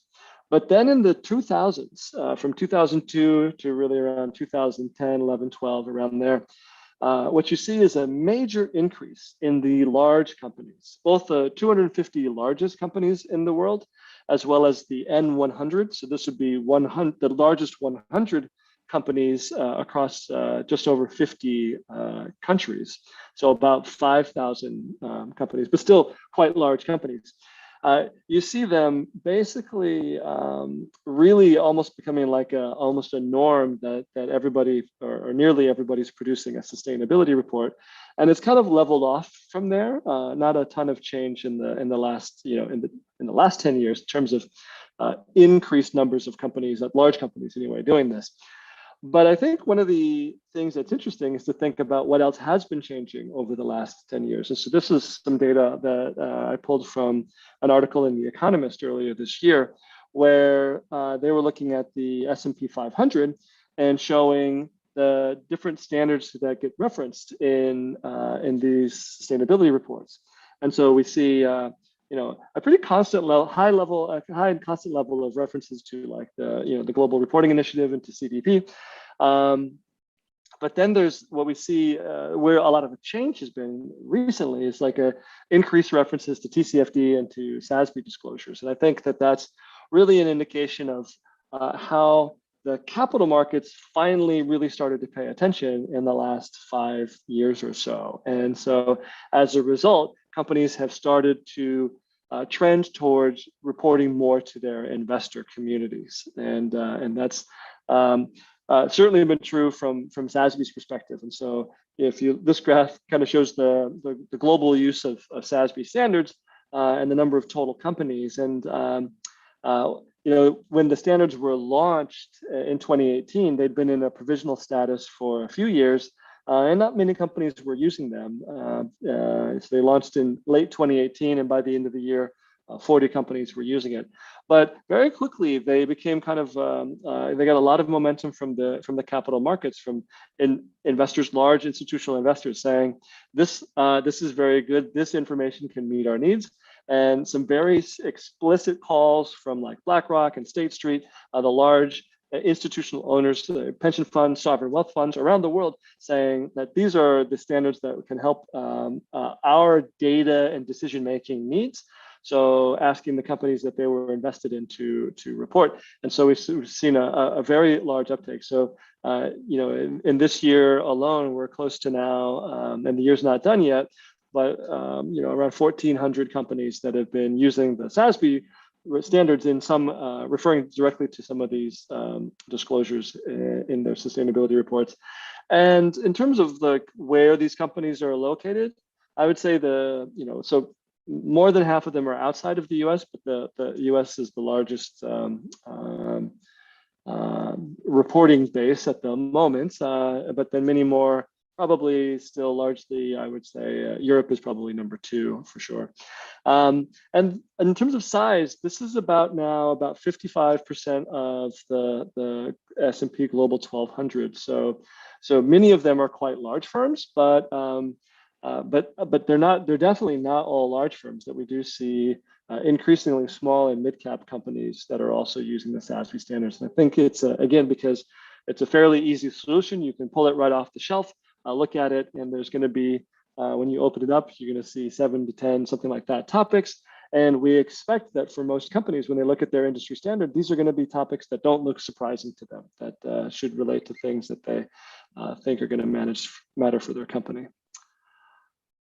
So one of the other very big changes very recently, though, is that with the increased focus from investors on the need for improved sustainability reporting, we have seen the IFRS Foundation put out a call last year as part of their regular consultation for their agenda and priorities. And they asked whether there was a need for global sustainability standards. They asked whether the IFRS Foundation should play a role in helping to develop such standards, and if so, what the scope of that should be. And so they ended up getting a lot of feedback. 577 comment letters came back, and the vast majority of those comment letters suggested that yes, the IFRS Foundation should get involved because a global standard is needed, and it was felt that that this was really an opportunity to potentially help push this the capital markets needs around better sustainability information, really push this initiative forward. And so they heard that the information should be focused on implications for assessments of enterprise value, which is not to say that this is the only type of sustainability reporting that's important, but that if we're trying to meet the needs of investors or creditors, that's the type of thing that the IFRS Foundation is good at, and that's what they should focus on, and that it should be broad. Not just focusing on some sustainability issues, but any of the sustainability issues that would be important, that it should build on existing frameworks, because, since we're seeing a lot of momentum, there's no reason to try to slow that down. And then it would have to essentially be interoperable and work well with the reporting requirements that we expect to develop in regions around the world as governments start to issue their own requirements. So that's what they heard, and they finally did. This last year they've been working on this a lot, and so just on the 3rd of November, at COP26, there was a formal announcement, 3 formal announcements actually. So the first was that they had announced that they would create a new sustainability board, the ISSB, the International Sustainability Standards Board, and that they would, as part of getting that board established, they would be consolidating with the Value Reporting Foundation, which includes the Sasb standards as well as integrated reporting, and also the Climate Disclosure Standards Board. And so, I can comment on both of those because, of course, I'm the chair of the Sasb Standards Board, and so part of the Value Reporting Foundation. But in my role there, I also sit on I have one of the board seats for the Climate Disclosure Standards Board, and so I was able to hear the discussions from both of those organizations and the excitement that there was around the idea that the IFRS Foundation could potentially take the individual missions around integrated reporting, the sustainability, the SASB standards, and the CDSB framework, and that the IFRS Foundation could really take those missions, bring them together, consolidate them, and advance them beyond what our individual organizations would be able to do potentially on our own. And so that was very exciting. There may be a little bit of trepidation to always, when you merge and hand off something to somebody else, but that's what the belief was, is that this is the best path forward for the marketplace and for our individual missions. And so that was announced as well. And so for the Value Reporting Foundation, what that means is that they will merge into the IFRS Foundation this next summer as the ISSB gets established. And then the third, they announced that they would create this board. They announced consolidation with CDSB and VRF, the Value Reporting Foundation. And then there was also a publication of a prototype for what this new board, when it's created, might be able to, could issue. And so that's been work that has been done by a working group that the IFRS Foundation established. It's called the Technical Readiness Working Group. And the CDSB, the Value Reporting Foundation, the IASB, so the Accounting Standards Board at the IFRS Foundation, the World Economic Forum, TCFD, all were contributing to that effort to try to take the best of the guidance that's out there right now, directed towards capital market needs, and really try to bring them together to show how they could be used for a climate-specific standard, as well as general disclosure requirements that could be something that this ISSB could issue. Now, of course, the ISSB, once it's created, which will happen over the next couple of months, will have to go through its own process to actually, put out an agenda and issue anything for public consultation, and ultimately will have to make their own decisions around what they want to put their seal of approval on. But you can look at the proposal by looking at the proposed climate prototype, as well as the general disclosure standard that associated that announcement. So those are available now. This is a really a big deal. In fact, just to show how big of a deal it is, two things. One thing is that it was almost immediately welcomed by 40 countries around the world already, and the finance ministers and the central banks. And so, from Australia to Indonesia to the US, there's a widespread support here around the establishment of this new ISSB. And there's an article in Forbes, and I don't think this is overclaiming in a lot of ways. The article said, this is the biggest change in corporate reporting since the 1930s. This is like a major deal. And so I think it's very exciting. So what's it actually going to look like? Well, we have the IFRS Foundation, which oversees the strategy and oversight of the operations and funding of that organization. and then they have been seating the accounting standard setters, so the 14-member board, that's the IASB, and they're going to create this sister organization, the sister board, which will also be 14 members. They'll be, from have global representation in the same broad strokes that the ISB has broad global representation. So I think it's anticipated that it'll also be a full-time board, and so people will largely be focused directly on this. And then, if you understand the IFRS Foundation structure, there's also the monitoring board, which provides for public accountability. And so this is the IOSCO, for example, is one of the members of the monitoring board. And so it's the securities regulators around the world that are also kind of overseeing this process. So that's the big announcement, is the creation of the ISSB and the Sasb standards rolling up into that. And if you look at the climate standard prototype that was issued, it prominently refers to the Sasb standards. And so we think that this is just a really strong endorsement of the work that we've been so focused on for the last, I've been almost 10 years now working on this. So the fact that the IFRS Foundation wanted to acquire the Value Reporting Foundation to get the people and the standards for their own use, I think was a really strong endorsement there. Of course, there's other things going on, so I won't cover all the different things going on around the world, but I think the European Union is going to be a major one, and one of the reasons it's going to be such a big influential force in shaping what happens around the world is that other countries are likely to look at what the EU does and probably follow suit in some way.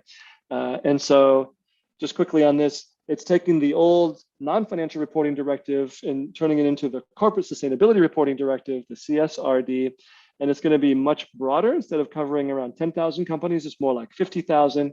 Instead of saying use any standard that you want or no standard at all, it's going to develop its own standards. And so EFRAG, which was the mechanism where they essentially made recommendations on whether the IFRS standards for accounting should be incorporated into the European Union. EFRAG, rather than just being an endorsement mechanism, will actually expand and become a standard setter. And it's been given the task to develop its own reporting requirements, which are going to happen in a few waves, actually. And so it's going to be focused on this concept of double materiality. So thinking really around materiality in terms of the impacts that it has, even if it's not necessarily financially material. So that's a major effort as well. And then, in the US, the SEC is moving a bit more slowly and cautiously, I think, on these issues. But there are a couple of things that we're expecting. They've been requesting comments on whether the guidance in the US is actually sufficient around climate.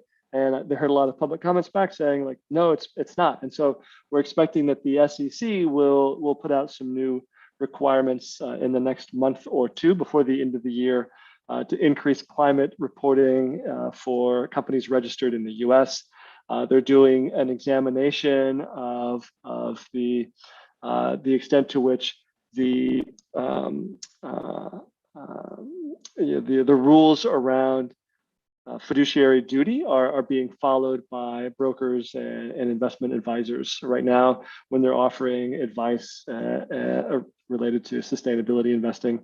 And then they're, of course, also doing a review of disclosures and have you can see they have put out a prototype example of a letter that they will send to companies to say, here's something you said in the sustainability report, and you say something different in your regulatory filing. Why is that? Why do you talk about this here, but you don't talk about it there? Or why did you seem like you were saying something different? So can you help explain it? So, I don't expect the SEC or the US to be leading in this respect, but I think there is likely to be some significant changes there.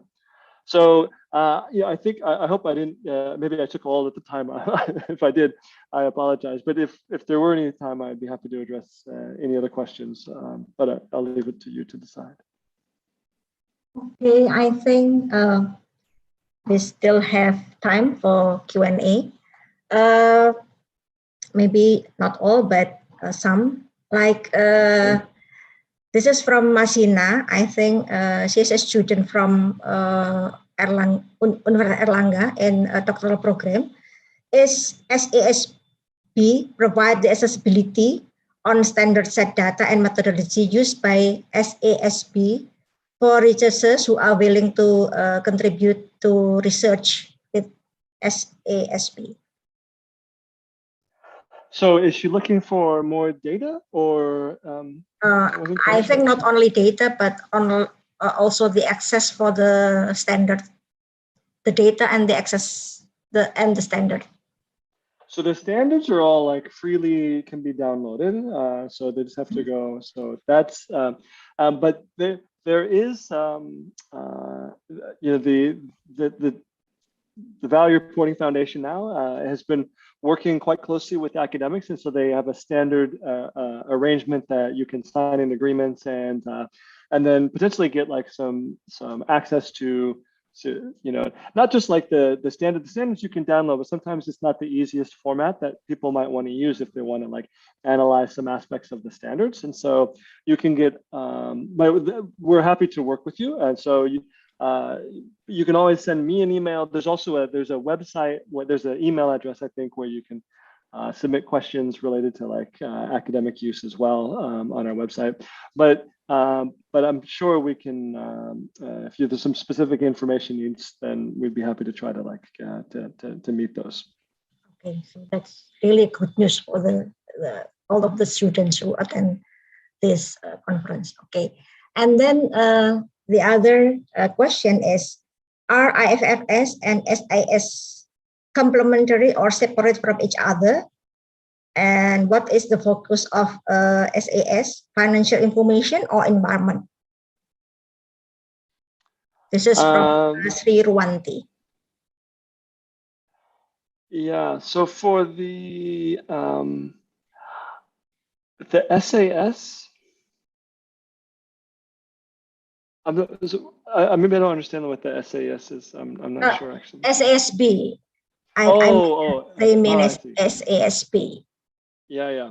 So I think that what we think is that the new ISSB is going to be very complementary to the IASB, and so connecting accounting and sustainability, and that by taking in the SASB standards to be part of the basis for their early recommendations, that we think that being like really a crucial part of this new standard setter, it's very complementary. So I think of it all as like very complementary.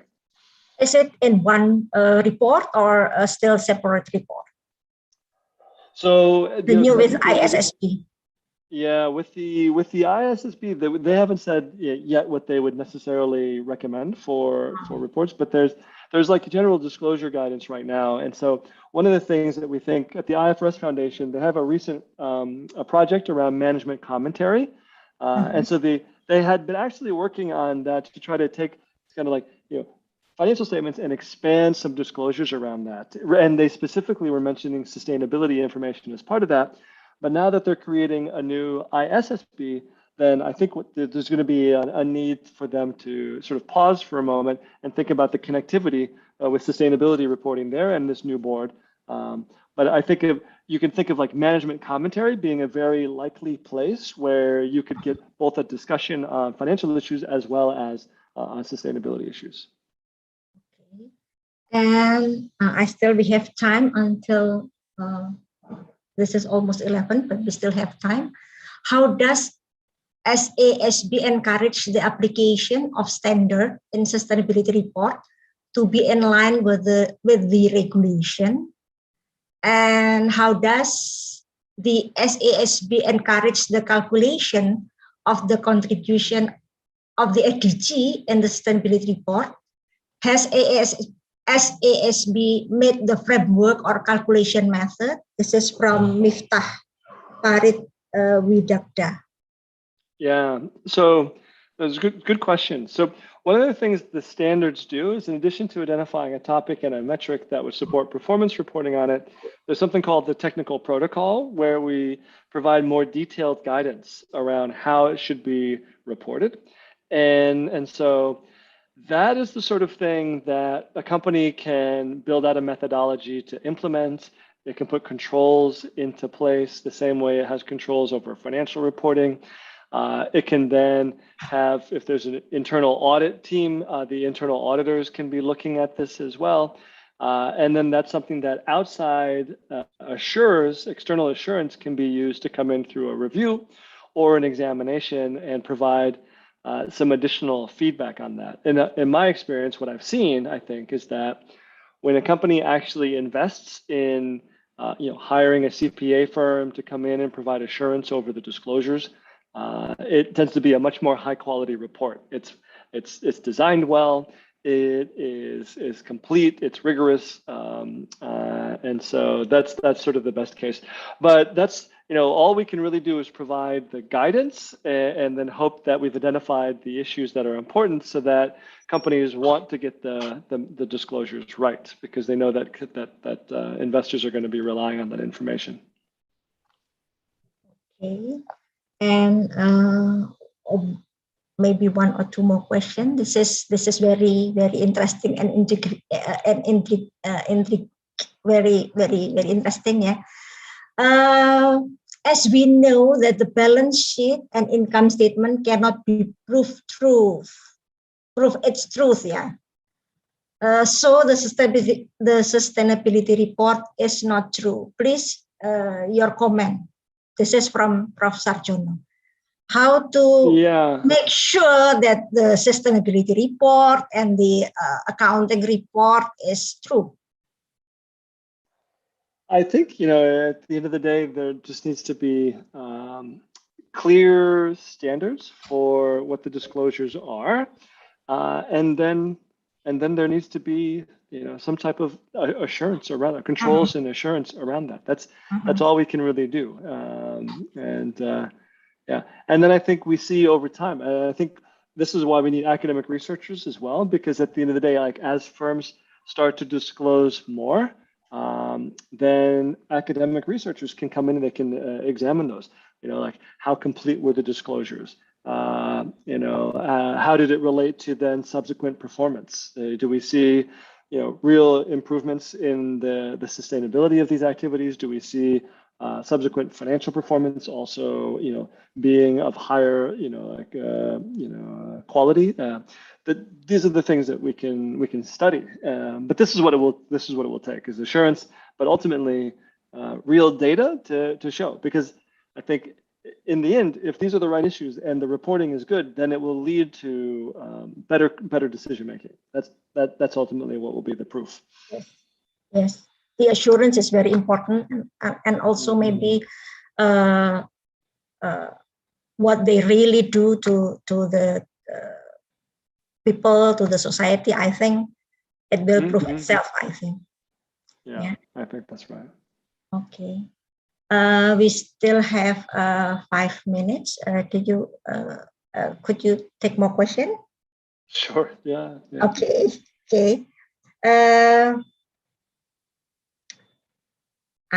This is how to see if the company financing is on target or not. Is it by following trend or needing to adapt the data outside of the accounting? For the sustainability report, is it only accounting or need the data outside accounting? I think more. Yeah. Well, I think like so I think of this all as like it's all accounting, but not necessarily accounting the way that we often think of it in terms of like debits and credits. So it's mostly not the debits and credits, though it might have implications for the debits and credits. But it's often data. I think about 3/4 of our standards, of the metrics in the standards, are qualitative or quantitative, and about 25% are qualitative. So there's a lot of data that is required, and many times like it's not necessarily currency. It's not. It's it's oftentimes more like business activity, more like the key performance indicators rather than like financial metrics. Oftentimes, so there's those data, and then in terms of like what are companies doing? Why are they doing it? I think some companies are doing it because they just hear that this is what their peers are doing, or maybe they see this as kind of like a business imperative. I was recently speaking to some oil and gas companies, and one said like, oh, I talked to an institutional investor, and they said, hey, I want to hold your stock, but I can't hold it if you don't start producing some like a Sasb report. So I need you to like report the data. So I think that it's becoming a bit of a business imperative just to be able to like do business with certain partners as well. Okay, I think we need to wrap up this session, and this is a very, very interesting and very valuable presentation and very valuable session. Thank you very much for Professor Jeffrey Hales. I think we need to, you may take down the share screen, please. Oh, yeah. Yes. Yes. Okay. Thank you very much. And this is really, really enjoying session, I think, and a lot of question and commentary from the audience. And I think it's time for us to presenting for you our gratitude and appreciation with the certificate of presenter for the committee. Yeah, thank you very much, Prof. Jeffrey Hales. I handed the certificate to you. Oh, thank you. It's my pleasure to receive it, and my pleasure to be here. And I just thank you for the opportunity and for people being so engaged with many of the questions. And so I hope it's informative, and it's great to see all of the interest in such an important topic. Okay. Thank you again, and I think we learned a lot from the session, and I think we need to end the session, unfortunately, and I handed it over to Aubrey, the MC. Thank you very much. Thank you. Thank you. Thank you, Dr. Nurlaili, for leading the presentation. And I would like to say thank you to Professor Jeffrey Hales for the amazing presentation. But before we continue, we would like to take a picture with Professor Jeffrey. Is that okay? Okay. On the count of 3, the crew may take the picture. 1, 2, 3, smile. Okay, thank you so much, Professor Jeffrey. Now, the first long await time has finally arrived. The first door prize draw with a prize of an iPad mini Series 6 is here right now. Now, we already have names of the participants who have registered via Google Form this morning. So everyone, make a wish that the draw will be your name. On the count of 3, please the crew may start the draw. Maybe the crew can help to share the screen. Okay. Am I the only one who's excited for this draw? I was hoping for my name like pop up in the screen. Okay. Okay, we can see the screen right here. On the count of 3, please the crew may start the draw. 1, 2, 2.5. Low. It's already started. Okay. Oh, congratulations to Andini Septiamukti. Hello, is Andini Septiamukti is here? Yeah, hello. Okay. Congratulations to Andini, our winner for the first door prize draw. To hand over the prize, I would like to invite Dr. Ali Darwin as the chairman of NCSR to symbolically hand over the prize to the winner. Yes, congratulations, Andini, for the one of their lucky draw. So we are going to send you an iPad, the new series 6 mini iPad 6 series. So please let the committee knows your full address. So we are going to send to you the iPad. So once again, congratulations. Thank you. Thank you. Thank you, Dr. Al Darwin, and once again, congratulations to Andini Septiamurti.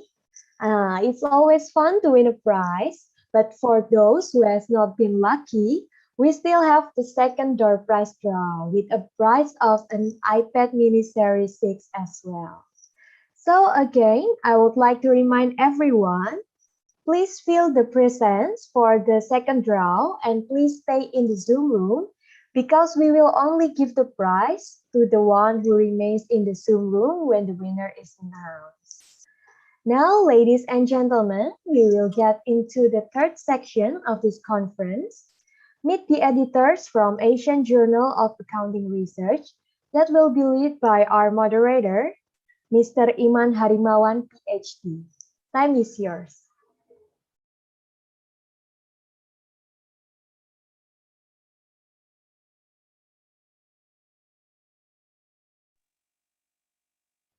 Okay, so we will have two speakers today, Dr. Khairul Anwar Kamarudin and Dr. Efiazal Abdul Wahab. Hello, thank you, Aubrey. Yeah, good morning, everyone. Can you hear my voice, Aubrey? Good morning, Mr. Iman. Yes, I can hear you loud and clearly. Okay. Yeah, thank you, Aubrey. Good afternoon, everyone. It's my pleasure to assist this session. We have meet the editor sections with two of our editors. The first one is Dr. Efiazal Abdul Wahab from Curtin University. Hello, Evi. Hello, Dr. Efiazal. Yes, can you hear me? Yeah, yeah. Thank you, Dr. Evi. Welcome. Yeah. For the second speaker will be Dr. Khairul Anwar. Hello, Dr. Khairul. Hello, hi everyone. Yeah, I'm here. Yeah, thank you. Thank you for participating in this conference. Okay, now I would like to introduce two of our speakers today. Okay, could you please stop screen sharing? Yeah, thank you.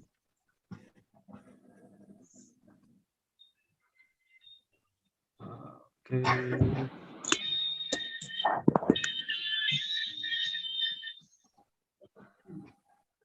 Yeah, the first speaker will be Dr. Efiazal Abdul Wahab. Dr. Efiazal Abdul Wahab is the lecturer from the Curtin Business School, Australia, and he got his Bachelor of Commerce from the University of Western Australia and Master of Accountancy from University of Technology Mara, and he got his PhD from the University of Auckland. Yeah, he has 25 documents in Scopus and his H index is 10. Yeah, he published a lot of high quality papers, and we are very fortunate to have him here to share one of his idea about how not to publish. Yeah. Okay, Dr. Efi, you will have about 20 minutes and time is yours. Okay, do I share my screen now? Yeah, please. Okay, hold on. How do I share?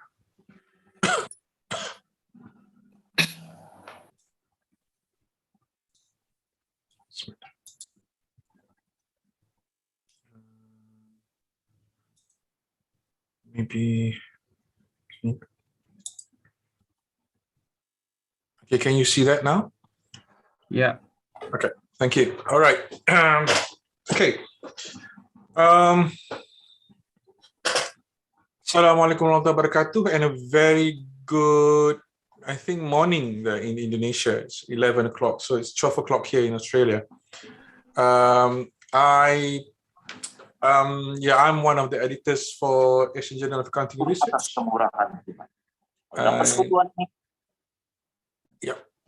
And on top of that, I'm also the associate editor for two other journals, which is the other one is JOFRA, Journal of Financial Reporting and Accounting, and also Journal Pengurusan.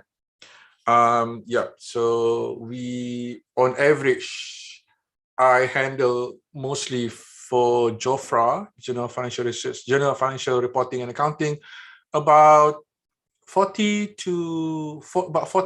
papers. Last year alone, across all three journals, I was the editor for nearly 60 submissions. Okay, so now Dr. Iman approached us, the editors, on to give a talk on publication. So I decided to just present. I only have 6 slides, but I think I would like to talk about the general idea on publication. So I chose a topic called title "How Not to Publish," means that I'm going to talk about the things that you should not do in publication. So I've noticed that over time, especially I'm talking about the papers that I received, especially from Indonesia and from Malaysia, they lack certain basic principle that constitute a particular paper. So if you have those kind of things in the paper, then it'll be good. I'll give you an example. Recently, I just rejected a paper, reject a paper from this particular region, which did not include any variables that depict the institutional settings of that particular country. It is a clean paper, but it lacks that particular motivation. Okay, now, all right, now, so despite being an editor, I also receive a lot of rejections. Okay, so that's something that you guys need to be aware. Don't think that we editors or we are published in higher rank journal, Q1 and A-star and stuff. We did not receive any rejection. We do receive a lot of rejections. And of course, when you send papers to higher rank journals, the level of expectations are a bit different from the lower rank journals. It's probably a known thing. And the level of what they want is probably very, very different on what the other editors at the lower rank journal wants. So, and that probably be a different talk altogether, but I just want to talk about the basic things that you need to do in relation to publication. Okay, now, so my talk is based on my experience as both an author and also an editor. I'm not interested in KPIs. Different perspective on publication means that I'm not interested in targeting this, targeting that, targeting this, targeting that, but rather that the general idea of a paper. So if you do these kind of things, or if you avoid these kind of things, then you will be able to have a very good paper that you'll be able to send it anywhere else, to anywhere. Okay, now, so the most important thing in publication is the motivation. So motivation is the most important thing. So if you do not, if not only you, if we do not have the proper motivation in terms of writing a particular paper, then we won't be able to publish it. So if we have, like the example I gave you, the paper investigate basically a relationship between board structure and also earnings management. It's a clean paper, means that the results are okay, the structure is all right. There's nothing really wrong about the particular paper, but it is really missing one thing, which is the motivation. The motivation is the question why why you actually want to do this particular paper. And why would you choose this particular settings, means that this particular country, for example, as your point of interest. So I think that what really matters. So for example, I think most of our audience today is from Indonesia. So then you really need to address that. So if you want to send even to AJA, even to Asian Journal of Accounting Research, that if you want to send an Indonesian paper, you must just ask yourself, okay, why Indonesia? So even if you write a paper regarding the public sector of Indonesia, so then you need to know, you need to write, okay, why I am examining the public sector in Indonesia. So why I am investigating military connection in Indonesia, why I'm investigating the, for example, the Islamic banks in Indonesia. So there must be always some form of motivation there. The reasons why you want to do this paper.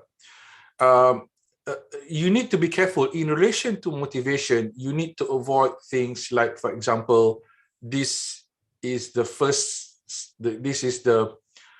study that utilized this particular data. That is not a proper motivation.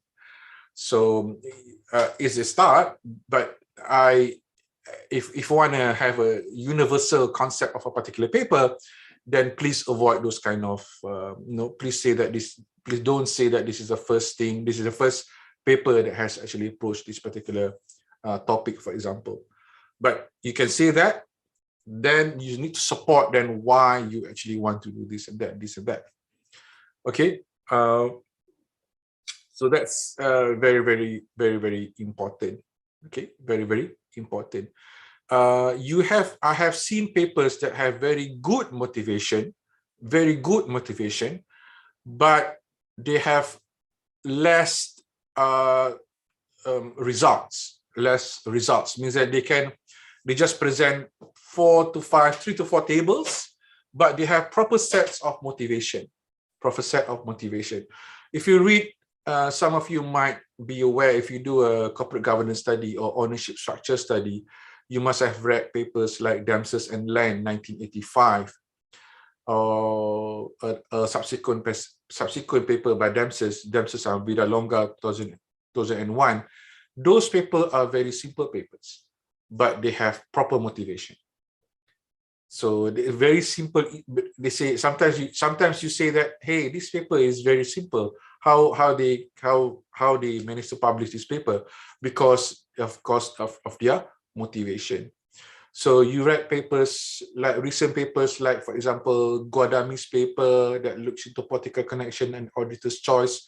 They have a very simplistic measure of looking at very simple regression, very simple approach, but they have a very good motivation, So this is the first thing that you need to do. And if you don't have this, your paper will just have like a set of regression with just the story on it. I want to investigate between IV and this DV, and that's about it without proper motivation.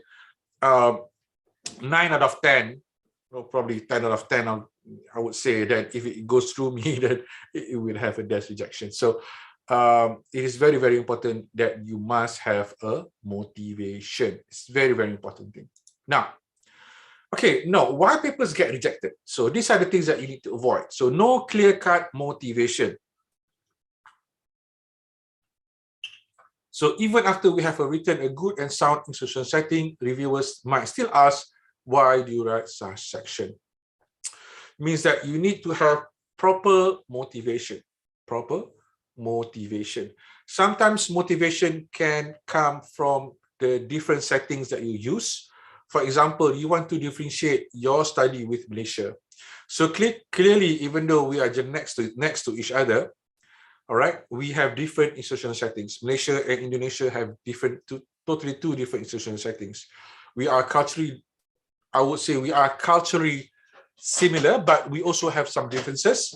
So if you read papers like Effrey and Hopper, 2007, I think, management accounting research, you can understand the different background of the different context of cultural values. If you compare, if you understand about Malaysia and also Indonesia, for example. So you need to have a clear-cut motivation. Now, the second reason why papers actually get rejected, or people question the scientific context of the particular paper, is the lack of the non-argument.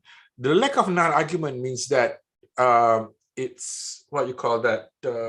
You are trying to explain your results after you got it.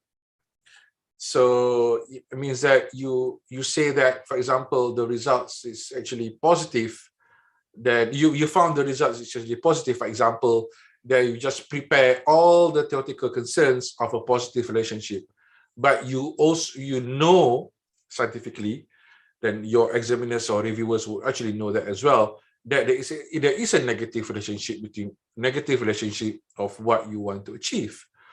So this is something that of course it has some advantages and disadvantages, but I would not exclude them. I would try to include them. Scientifically, you are doing good science in terms of presenting both sides of arguments. There's nothing wrong, and it's good writing anyway, in relation to publication. Okay, now too much story has happened to me many times. You muddy the water, so sometimes less is more. Being straight is being better than going around the bushes. Means that you just go straight to the point. Means that what you want to achieve. So now, basically, nowadays, if you want to write a good paper, you must be able to hit the first research question. If you have research question, you must be able to hit your first research question basically now on the second or third paragraph already. I have papers that I have published in high-ranked journals that have research question in the second sentence of the paper. So that's not uncommon. That's not uncommon. So the examiners or the reviewers would like for you to get into that research questions at the very first go, at the very first page of your paper. So the base for me, the basic training now, I would try to get into the first research question by the second paragraph. It's, to be honest with you guys, it's not going to be easy. It needs a lot of training, but I mean, if you do that more often, then you will get the hang of it in relation to writing the research questions. Okay, now, so that's one. Okay, next one is writing style differ from journal standard style. I mean, this is all there's a clear difference. There's a clear difference between writing for a management journal and finance journal, or management journal and accounting journal. So most of you might be interested in looking at corporate governance papers, right? You look at certain areas of corporate governance, auditing, especially corporate governance, which can get into multiple types of journal, even economics, right? You can write for management journals, you can write for accounting journals, finance journals, and some economic journals. Okay, so then unfortunately, those journals have different kind of writing style. So you need to be careful on your writing style. I sent a paper there to Asia Pacific Journal of Management, in which the reviewer's decision split. One of the authors did not like the finance style writing approach, so they did not actually reject those paper. They like it, but the editors just didn't like the finance style writing approach. Means that if you write journals like Asia Pacific Journal of Management, Journal of Business Ethics, Journal of Business Research, they are probably leaning towards more theoretical arguments rather than the quantitative part. So you need to be aware of that. Okay. Now, wrong test happened to me too. You apply the wrong test for the paper, okay, for what you want to achieve. So it's not difficult if you understand the process of publication. Then from the very beginning, that you will know actually you will know actually what are the optimization of the variables. So you need to be careful on that particular bit. Okay. Yeah, so you need to have the correct test for your paper. Okay. Now, so these are the reasons why my paper actually got rejected. Okay, not yours, but my paper actually got rejected. Okay. Now, okay, what do editors and reviewers look for? So what do I look for? So to be honest with you, I mean, in terms of submitting to EJA or JOFRA, I will look at presentation. I will look at the first thing that I look for is presentation. So I think if you present yourself well in a paper, the reviewer will want to read through. That is the first part which many authors neglect. For instance, this is very basic, okay? I think everyone should do this, to be honest. Tables need to be at the back of the papers. The footnote number must be after the full stops. It sounds petty though, but you know, it sounds really petty. I say, why Dr. Fizal is trying to do this? Because, you know, it's so petty. It is very important for some editors, for some reviewers. I have had papers that rejected because I did not complete the references. That sounds petty because we just missed 3 to 4 references and it just got rejected. It sounds petty, right? But you need to understand that the reviewers or editors, they would like to find reasons on how to reject your paper.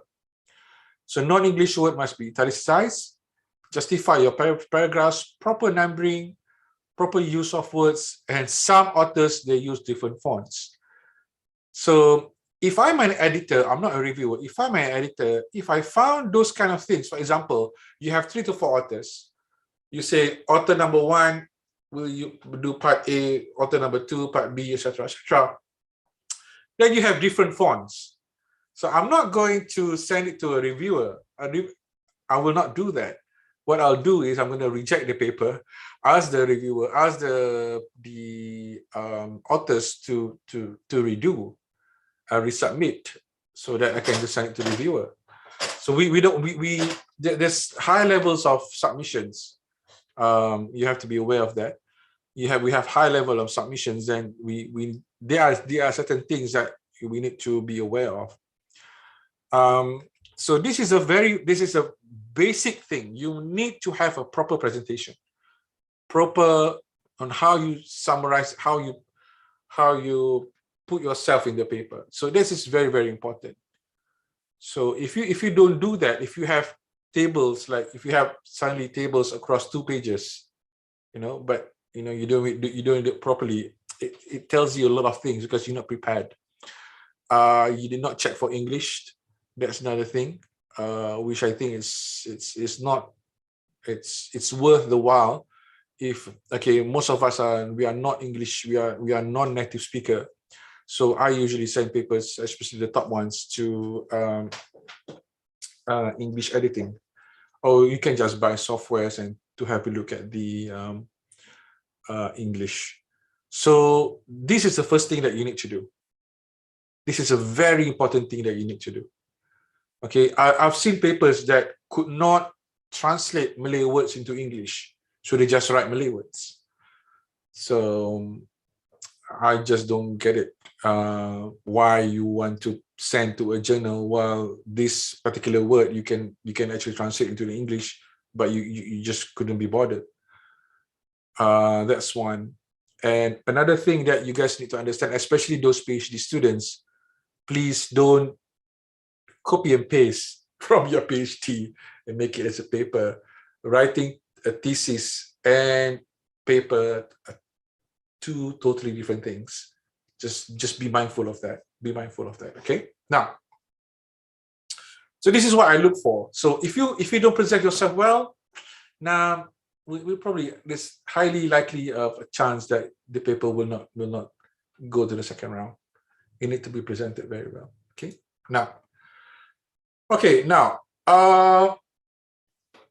so what editors we will look for is a contribution to the external literature.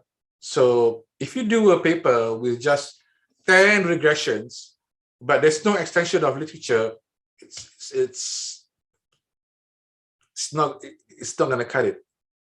Means that if you have 10 papers. Now many papers have many submissions now, probably not to AJA, probably the A rank journals or A star rank journal. They have the proper set of tables, and there's an appendices as well. Appendices might be, you have 10 tables, appendices might be 20. So just to support what they are doing, that's fine. If they can support, if there's a clear contribution to the extended feature. What I'm trying to say is that if you do that without a proper contribution, then there's no point in presenting 30 tables to the examiners saying that you have done PSM, you have done Heckman, you have done two-stage least squares, you have done entropy balancing, you have done multiple robustness tests and Bayesian analysis, while it has no contribution to the extended feature at all. So there's no point. So and I recently reviewed a paper for A rank journal, and that paper, or that's another thing, the paper actually spent more time in explaining the robustness analysis rather than the main results. I don't get it, because you should be focusing on the main results, and robustness is just a robustness analysis. It means that you have control for certain things, then result remains similar. But why are you spending a lot of time talking about the results of your two-stage least squares rather than the main results? So this is the thing that very basic. And I've seen papers, I've reviewed papers that leaning towards 10, maybe 5 to 6 alternative measures, additional analysis, robustness analysis, which is okay, but I'm not sure whether it's going to address the question. So that's, I think, is something that we need to, you guys need to, I also need to address. That's it. Excuse me. So an easy example is corporate governance and performance. When you study even in Malaysia, you can still find those kind of study in Google Scholar. There's nothing wrong if you want to work on this, but there must be a different angle for you to examine. Some studies are saturated. For example, the study of non-audit fees, but how can we sell the paper? So for example, looking at a minute angle means that you use a different dependent variable. So it means that if you use a different dependent variable now, you need to strengthen your contribution based on that dependent variable. So, okay. The research design, this is also quite recent, whereby studies question the research design. So these are the basic things that you need to do. But I guess what, if you want to take it step by step, then I guess the most important thing is the presentation of your paper and the motivation. If you could nail these two things, highly likely the editors will send it for, not only me, but all other editors will send it for a review. Okay, all right. I'm gonna end there.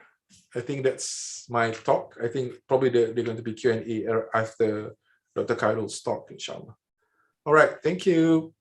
Thank you, Dr. Refi, for very nice presentation, very concise and very straightforward. Yeah, I think most of us have a similar experience. Yeah, not only the lecturers but also the students receiving rejection with many types of reason. Yeah. Okay. Before we go for the Q&A, I will introduce for the second presenters. The second presenter is Dr. Hairul Anwar Kamarudin. Dr. Hairul is also the associate editor for the Asian Journal of Accounting Research. Prior joining the University of Wollongong in Dubai, he joined the Mara University of Technology as the head of research coordinator for Mara University of Technology. He got his PhD from Victoria University of Wellington, New Zealand, and he holds several, I think, one professional accounting qualification from Chartered Institute of Management Accountant, United Kingdom, and he got his bachelor and master degree from Mara University of Technology. He has a very good performance as well in the publications. He has 16 documents and also 4 for the AIDS index. Today, he's going to share with us about quantitative data analysis for journal publications. Thank you, Dr. Hairul. Time is yours. Thank you so much, Dr. Iman, for the introductions. Okay, let me share my PowerPoint screen first. Yeah.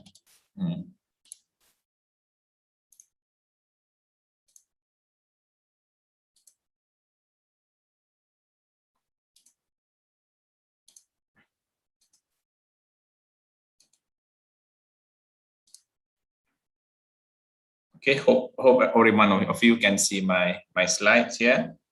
Dr. Iman? Yes, we can see. Thank you. Bismillahirrahmanirrahim. Assalamualaikum warahmatullahi wabarakatuh, and very good, I think good afternoon there in Indonesia. Thank you so much, Dr. Iman, the organizers for this conference. Special thanks to Prof. Dian Agustia, the Dean for Faculty of Economic and Business, and also to Dr. Ali Darwin, there's a chairman for the Institute of Certified Sustainability Practitioners. I'm delighted to be here to share some of my thoughts, my experience handling papers for Asia. I would like to congratulate Universitas Airlangga for the achievement relating to Asia paper. Asian Journal of Accounting Research is a new journal. It's a very new journal, and alhamdulillah, last September it was subted, indexed, and the Scopus, and hopefully after this there will be more high quality papers that will be published in Asia, since we receive a lot of submissions, tremendous number of submissions. And I'm going to share some tips about the quantitative data analysis for journal publication, especially for Asia. Dr. Efizal from Curtin University did highlight issues relating to motivations, contribution of the study. I'm looking at different angles. My area is basically quantitative data analysis, so I did spend a lot of time studying that topic and also conduct trainings on this topic. So what I'm going to relate to our journal is, number one, I'm going to cover several things. Number one is about data analysis for journal publications. Number two is about correlation metric. Is it still relevant? Should we include in our paper? And also regression analysis, the basic, the moderating versus mediating, additional analysis, robustness test, and endogeneity test. My thought might be different from Dr. Efizal. I'm purely the quantitative guy. I did spend a lot of my time studying all the econometrics. So I love all these things. I'm going to share what are the things that should be included in the journal and how we're going to report these things. Okay. For the Asian Journal of Accounting Research, we have limited number of pages. The submission should not be more than 8,000 words. Should not be more than 8,000 words. It can be a double space, but it cannot be more than 8,000 words. And for every table, we are giving, for example, allocation of 260 words. For each table, we count it as 260 words. So writing papers for 8,000 words is really problematic as well, especially for the research student or PhD students. When you produce the big thick book, maybe 200 or 300 pages, and now you have to summarize to 8,000 words. So it'll be challenging, especially when come with the data analysis. What are the things that should be included and what are the things should be excluded or summarized? So I'm going to share some of the strategy. So you're going to report a good quality result, but with minimum number of tables. Okay, so this is one of the strategy. One of the issue that I'm going to address today is correlation metric is it still relevant? I shared with you, this is a paper published by one of the speaker, Dr. Efizal. This paper published in Auditing, a journal of practice and theory. This is an A-star journal. I don't have the A-star journal published in the A-star, but Dr. Effie did.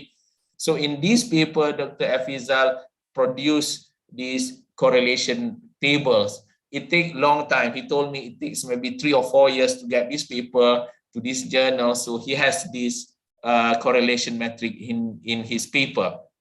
But later on, we realized that sometimes, although this is important table, I think it's a good idea to maybe put it on the back, put it as appendix just for the reviewers, just for the reviewers. So what I did for my paper is This paper is published in Accounting Research Journal, for example. Yeah, but what I did here is I put it as the appendix. I don't report it. I just give it to the reviewer for reviewer's evaluation. So in this context, we perform the pairwise correlation, but we don't report it anymore. We just put it as the untabulated result. Untabulated result. So this help when in the process of submission. Still, you need to produce. You need to submit the correlation metric, but we don't put it in the main text. Just put it on the appendix. That will save a lot of space for the discussion of the result. Always remember that the discussion of the main result is the key factors, the main important elements in the paper rather than the correlation metrics. Number 2 is issue that I want to highlight here. Do we need to have this moderating and mediating variables? For the PhD student, I realized that if we want to provide, we want to give some significant contribution, want to add new knowledge to the paper, to the society, to the literature. So do we still have to include moderating variable? I can say not necessarily. You don't have to include moderating variable or mediating variable if you conduct a new research whereby not many papers have studied that area. I'll give you a simple example. For example, in year 2013, I think 2013, there are not many papers on IFRS adoption. So I managed to get my paper published in this Asian Review of Accounting. The topic is earnings quality and adoption of IFRS-based accounting standards. So it's a simple relationship between adoption of IFRS and also earning quality. No moderating, no mediating variable. You can get through the journal because not many studies covering this topic at that point of time. But now if you want to repeat the same paper, same studies, then you need to have moderating or mediating variables. Another simple example is about the Sharia company. Yeah, the quality of earning in Sharia compliant company in Malaysia. We're looking at the difference in quality of reporting between Sharia and non-Sharia company. No mediating, no moderating variable. Later on, yeah, with very busy schedule of teaching, yeah, I'm not able to publish much paper, and I did try to submit few papers, but it always got a rejection. Later on, I come up with another techniques that I need to improvise. I need to improvise the paper, need to put in some new elements there, because most of the topic are well studied, especially topic relating to governance. I think everybody doing corporate governance, board independent, non-executive directors, audit committee, so many papers in this, quite difficult to get the paper published. Yeah, auditor tenure, auditor size, all these topics are well-studied topic. So the issue, as what Dr. Afizal have mentioned, is 100% true. The motivations, the contributions is the key element for accepting the paper. So I later on strategized my work to put more elements, new elements such as moderating variables on my paper, and alhamdulillah, thanks God, it get through the paper, it get through the publication easily, alhamdulillah. So distinguished professors, doctor, researchers, maybe this is something, I just share this concept here about moderating and mediating. We have here our DV. I'm not teaching the class here. We have a DV, salaries, for example, IV, and gender will be our moderating. So start thinking, you want to study about dividend policy. It was studied since 1960, almost 60 years. So if you want to study dividend policy as your DV, so there are too many studies because it started in 1960. So we need to add new element, especially studies around Indonesia or Asian country. We have very unique institutional environments.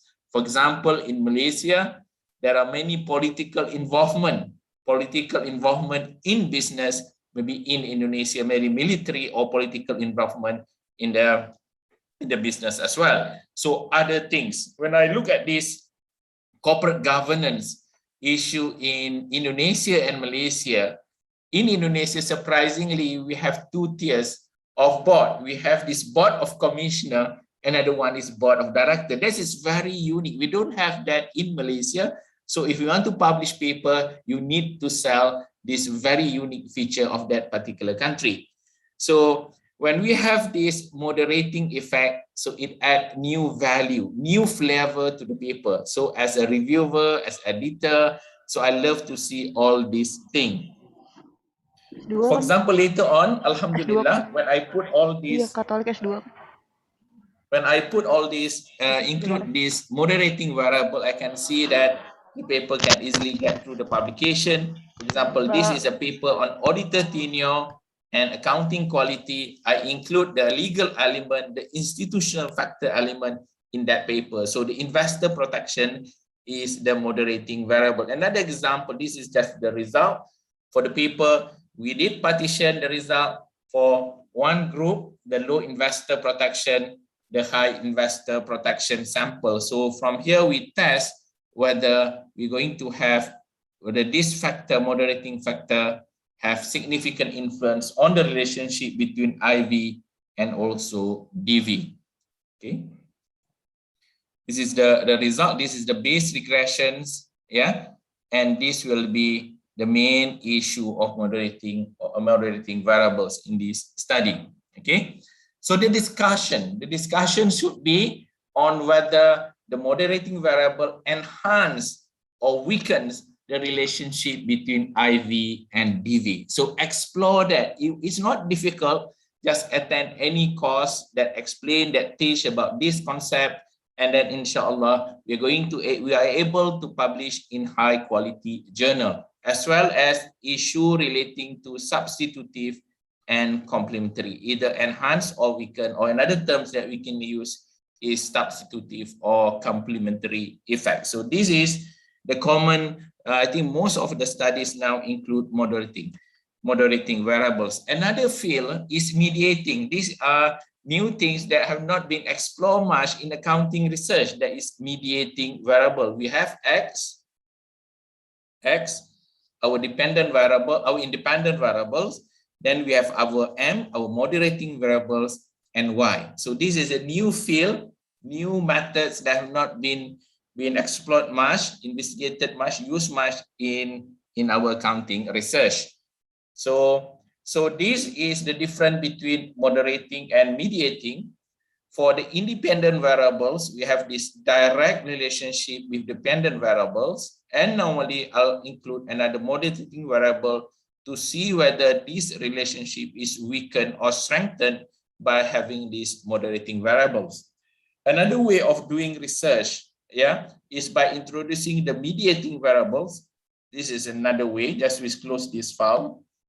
Another way is by having a new moderating variables that would have significant impact on the dependent variable. So if you want to do this, if you use data, you can use the MathSam function. There are many notes, many tutorials in YouTube to help you, to assist you on this topic. So there are, for example, SAM. You can use SAM to solve this issue and create new flavors to your paper.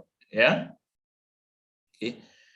Okay. I would like to refer to a notes by Barron and Kenny 1986 that proposed 4 steps when estimating or when testing the mediating variables. The first one is to conduct a simple regression analysis between X, IV, and DV. So we determine the C. Second one is to test the relationship between IV and moderating variables, and then between moderating variable and dependent variable, and finally conduct multiple regression analysis with X and M, predicting this one. So you're going to see what are the direct effect and indirect effect of the moderating variable. So all these are available on YouTube. You can watch this link here. Please refer to Mike Crowson guide. It's very easy. Inshallah, we can add flavor to our papers. Yeah. Another thing that most of the most of the from the submission, I can see there are a few things lacking there, especially when we are already Scopus journal. We want to produce high quality papers. So most of the people, sometimes they ignore certain important analysis. That's why the reviewers might suggest to include additional analysis. So what are additional analysis all about? It tests a new research question not mentioned in hypothesis development. So you can have additional section there, additional analysis to test further issues not being covered in your hypothesis development. For example, issue of linearity between independent and dependent variables. Maybe these are the basic common question raised by the reviewer right now. Okay. Other than that, okay, for quantitative, for archival type of study, please do the robustness analysis, as what Dr. Afizal say, that it can be alternative measures of the dependent variable, independent variable, moderating variable, or additional control variable added. You don't have to report the tables in the main text, put it in your appendix, that will be good enough. Or maybe you can have a different sample. This is one way of doing it, using alternative measurement. The second one, by using a different sample, for example, excluding the period for the crisis period, or maybe alternative measurement. Maybe this is the econometric part. Instead of using OLS, you use WLS or other methods. How to report this finding? My suggestion, don't to over-explain this part. Try to summarize your analysis here and put it as untabulated result and attach the result in your appendix. Always remember, we only have 8,000. We have 8,000 words limits, but this is important because it convinces the reviewer that you have done enough tests and your result are robust. Your result are robust. Okay.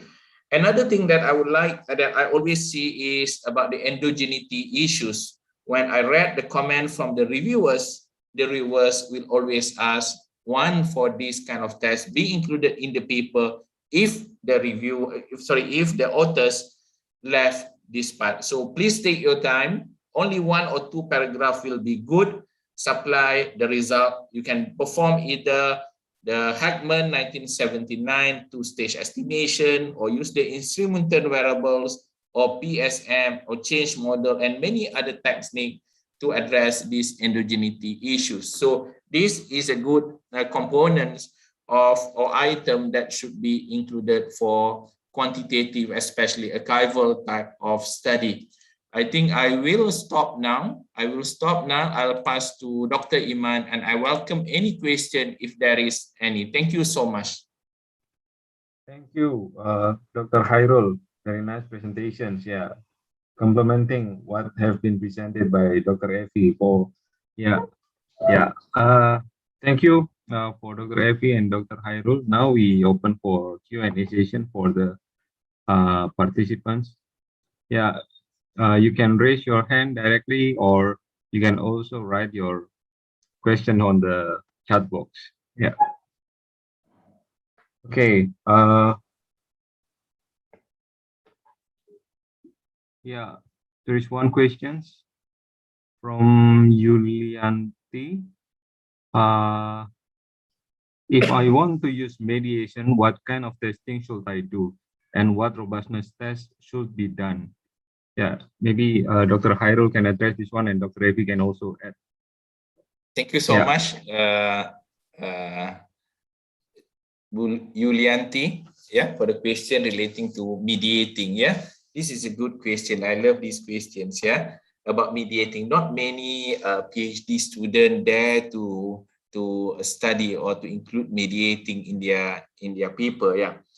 So what you can do is, if you use, there are many tools that can perform the analysis here. I'm a Stata user, so for Stata, the easiest way is by using the MEDSEM. There's a tool, you call it as MEDSEM, MEDSEM, and you can watch. I will share the link for the PowerPoint, and then you can follow the Mike Crowson's guide on the 4 steps on how to perform the mediation analysis. Is that answer the questions? I will share my PowerPoints as well as the link. Yeah. Thank you, Dr. Hairul. Dr. Epi, do you want to add? No, I'm not an expert in this area regarding mediating and moderating area, but I think if the participants, they are familiar with my work, I use a lot of interaction terms. I guess what I can add is in relation to the interaction terms is on how we capitalize on the economic significance when we do a slope test for interaction term. So we always use statistical significance, but we hardly actually concentrate on economic significance. So if you do an interaction terms, again, that's probably the moderating impact. You can actually test that the changes in economic significance. Of course, a lot depends on the context of the paper. So if you look at the paper, like what Dr. Khairul highlighted just now, the paper published in Auditing, we use economic significance as well, because we want to relate the impact on economic and on audit fees.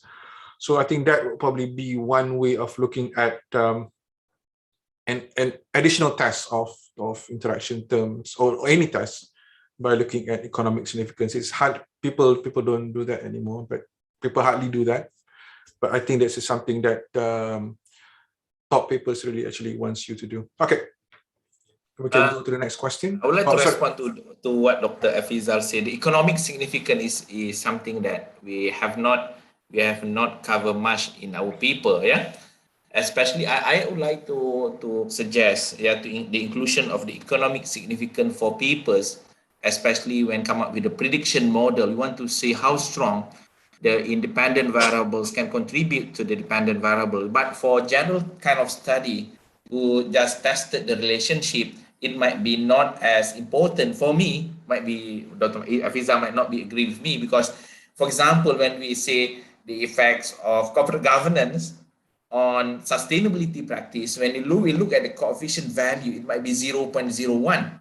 Yeah. So in terms of economic significance, it might not be so strong, but in reality, it have this significant or statistical relationship with that dependent variable sustainability reporting, for example.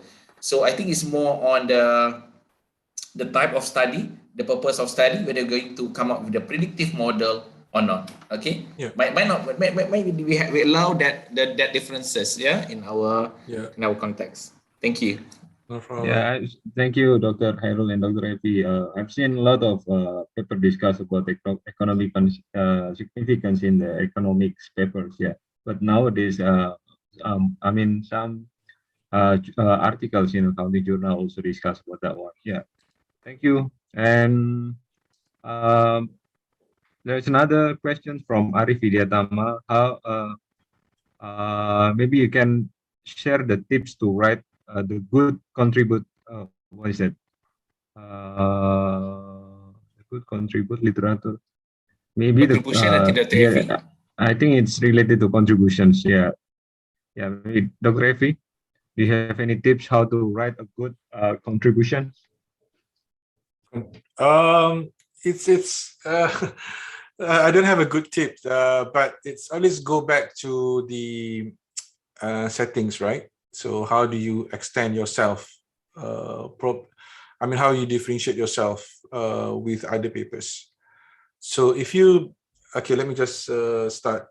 If you want to send to good journals, A and A star journals, highly likely that they will ask you to differentiate between other countries, especially if you send to a US journal, then you might just have a simple question you want to ask yourself. Then why is this, for example, why is this Indonesian paper would contribute to the US market? So that's a very simple question that you ask, but might be very difficult to answer. So that's how I can think, how I can relate to regarding to write a good contribution. So it's, to be honest, sometimes it is a hit and miss as well. But if you're confident enough that your studies can contribute to the extant literature, that you will be able to write some a good contribution. So, for example, I'll give you an example. We're writing a paper on royal network, for example. We're looking at the networks created by the royal families. So there are many papers that actually look into network. Many papers. 20 years ago, they look into networks into suppliers and stuff, and now they move into accounting stuff. But why I want to write that paper still? Because I want to focus on royal families. In Saudi, how the network created by the royal, so that is clear contribution. So now, how do I capture that contribution? Is by looking at the institutional settings. So same goes to Indonesia. So okay, now you want to write about political connection, or no, you want to write about the dual board system, which is quite rare across the world. So if you want to really focus on that, go into that one, because it's quite a rare system whereby you have two boards monitoring one company. Then you have a commissioner board and then your board of directors or something like that. Then that itself, if you want to go into depth, that is one contribution. So the basic thing is you need to know your settings, then you will know what will be your contribution. Okay, I hope that answered the question. Dr. Effie, can I add a little bit? I think Yeah, Dr. sure. Effie is a good writer compared to the first part. I'm the second part, the analysis part. I also struggle to come up with the contributions, Dr. Iman, Dr. Effie, on all distinguished researcher. But I try my best as a novice researcher to come up with at least 3 contributions. I will spell out my contribution before I close my introduction sections. Number 1, I will try to compare my paper with the previous paper in that area, methodology in the context of literature. So I will cite few papers. My paper is close to A paper, B paper. The difference of my paper between A and B is I contribute these elements or provide additional explanation. The contribution can be in terms of literature. I'll try to highlight that. And I try to highlight at least three contributions. The first one is in terms of literature, maybe arguments, yeah. Explanations. Okay. Number 2 is relating to the additional elements included, maybe the new variables, new techniques, and number 3 is what are the impacts, what are the contribution of the paper to the regulatory environment, because we don't want to be what we call as ignoring the practical implications. So try to include the practical implication as well as our contributions there. So at least try to think carefully what are at least 3 contributions, the differences between our papers and others. And so that is the key selling point. As what Dr. Afizal say, if you don't have good contribution, good motivation, so how are we going to buy your paper? The process of submitting to journal is selling your paper, and hopefully the paper is good enough to be accepted so we can buy your paper. Yeah. Thank you, Dr. Khairul. Basically, we need to have a good setting of our study, and the second one, we capture from the interesting point of view. Yeah. Thank you, Dr. Effie, and also Dr. Khairul. And for the next questions, this is addressed to Dr. Khairul. After Baron and Kenny on the mediation models for Hales with support for steps, can Stata support the Hales model that recommend a single step which is known as process, and if not mistaken, it's only available at R and SPSS? It's very technical question. This is very specific question to Stata, whether we can perform the procedure using Stata. Certainly, yes. Stata is open source system, so you can include the additional variables, the additional module. I can say, for example, MedSam. You can include that to your Stata, install that to Stata, and run the process. I'm sharing the link here to a notes on how to perform mediation analysis. So hopefully it helps some of you who are doing this for your PhD or for your future research. It's available on chat box. Yeah. Can I read the next question, Dr. Iman? Sure, please. Yeah. For alternative measurement as part of robustness test, we need the baseline model can we presume the baseline model is the structure model that does not use control variables? I try to save your time, try to save the number of words. For me, I'm on the side that the model should include all the control variables. Yeah. What is the control variable? Control variables are variable identified by us. When we did our literature review and we did our literature research, we found this variable have significant impact on our dependent variable. For example, sustainability practices. What are the factors influence sustainability practice? Maybe we identify 10 or 20. So maybe at least we include maybe 8 or 9 as our control variable. So I won't simply run at 0 dependent and independent. I will include the control variables. So we can have we have more focus on the result after including the control variable. The challenge that I encountered when reading papers from the student, especially the master by research student, is they only have 5 or 6 control variables. When you have 5 or 6 control variables, the reviewer will certainly ask you, please include this control variable, this control variable. So it wastes of time. So for me, include as many control variables as possible. Don't allow the reviewer ask you to add more control variables because it's going to be a repetitive process to collect the data.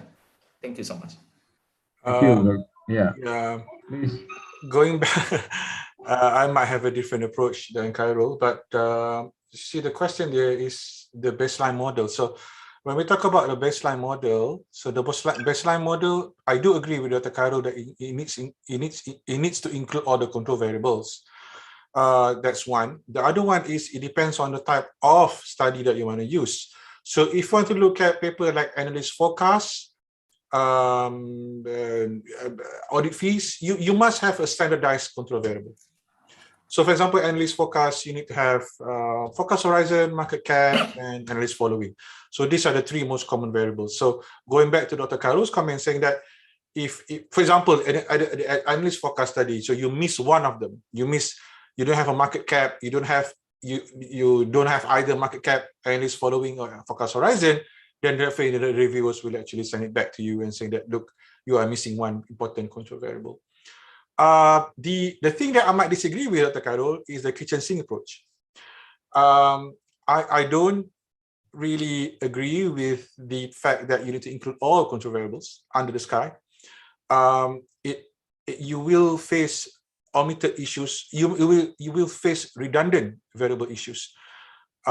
Just to be mindful. So I'm not saying his method is wrong, but if you want to have good control variables, now one, you must be aware of the choice of the models that you use.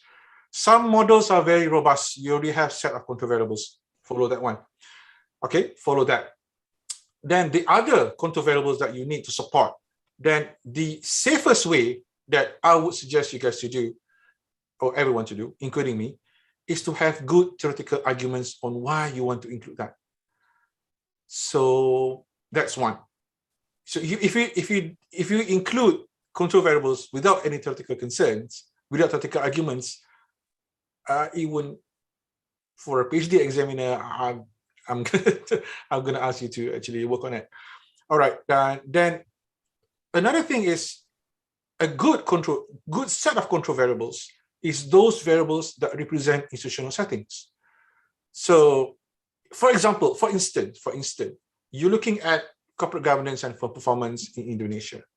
So, in the regression, it's probably, if you send a paper to us, I'm gonna ask you, why are you not inserting important papers that look into family firms, military connected directors, or political connection? Those papers are being published in top-ranked journals.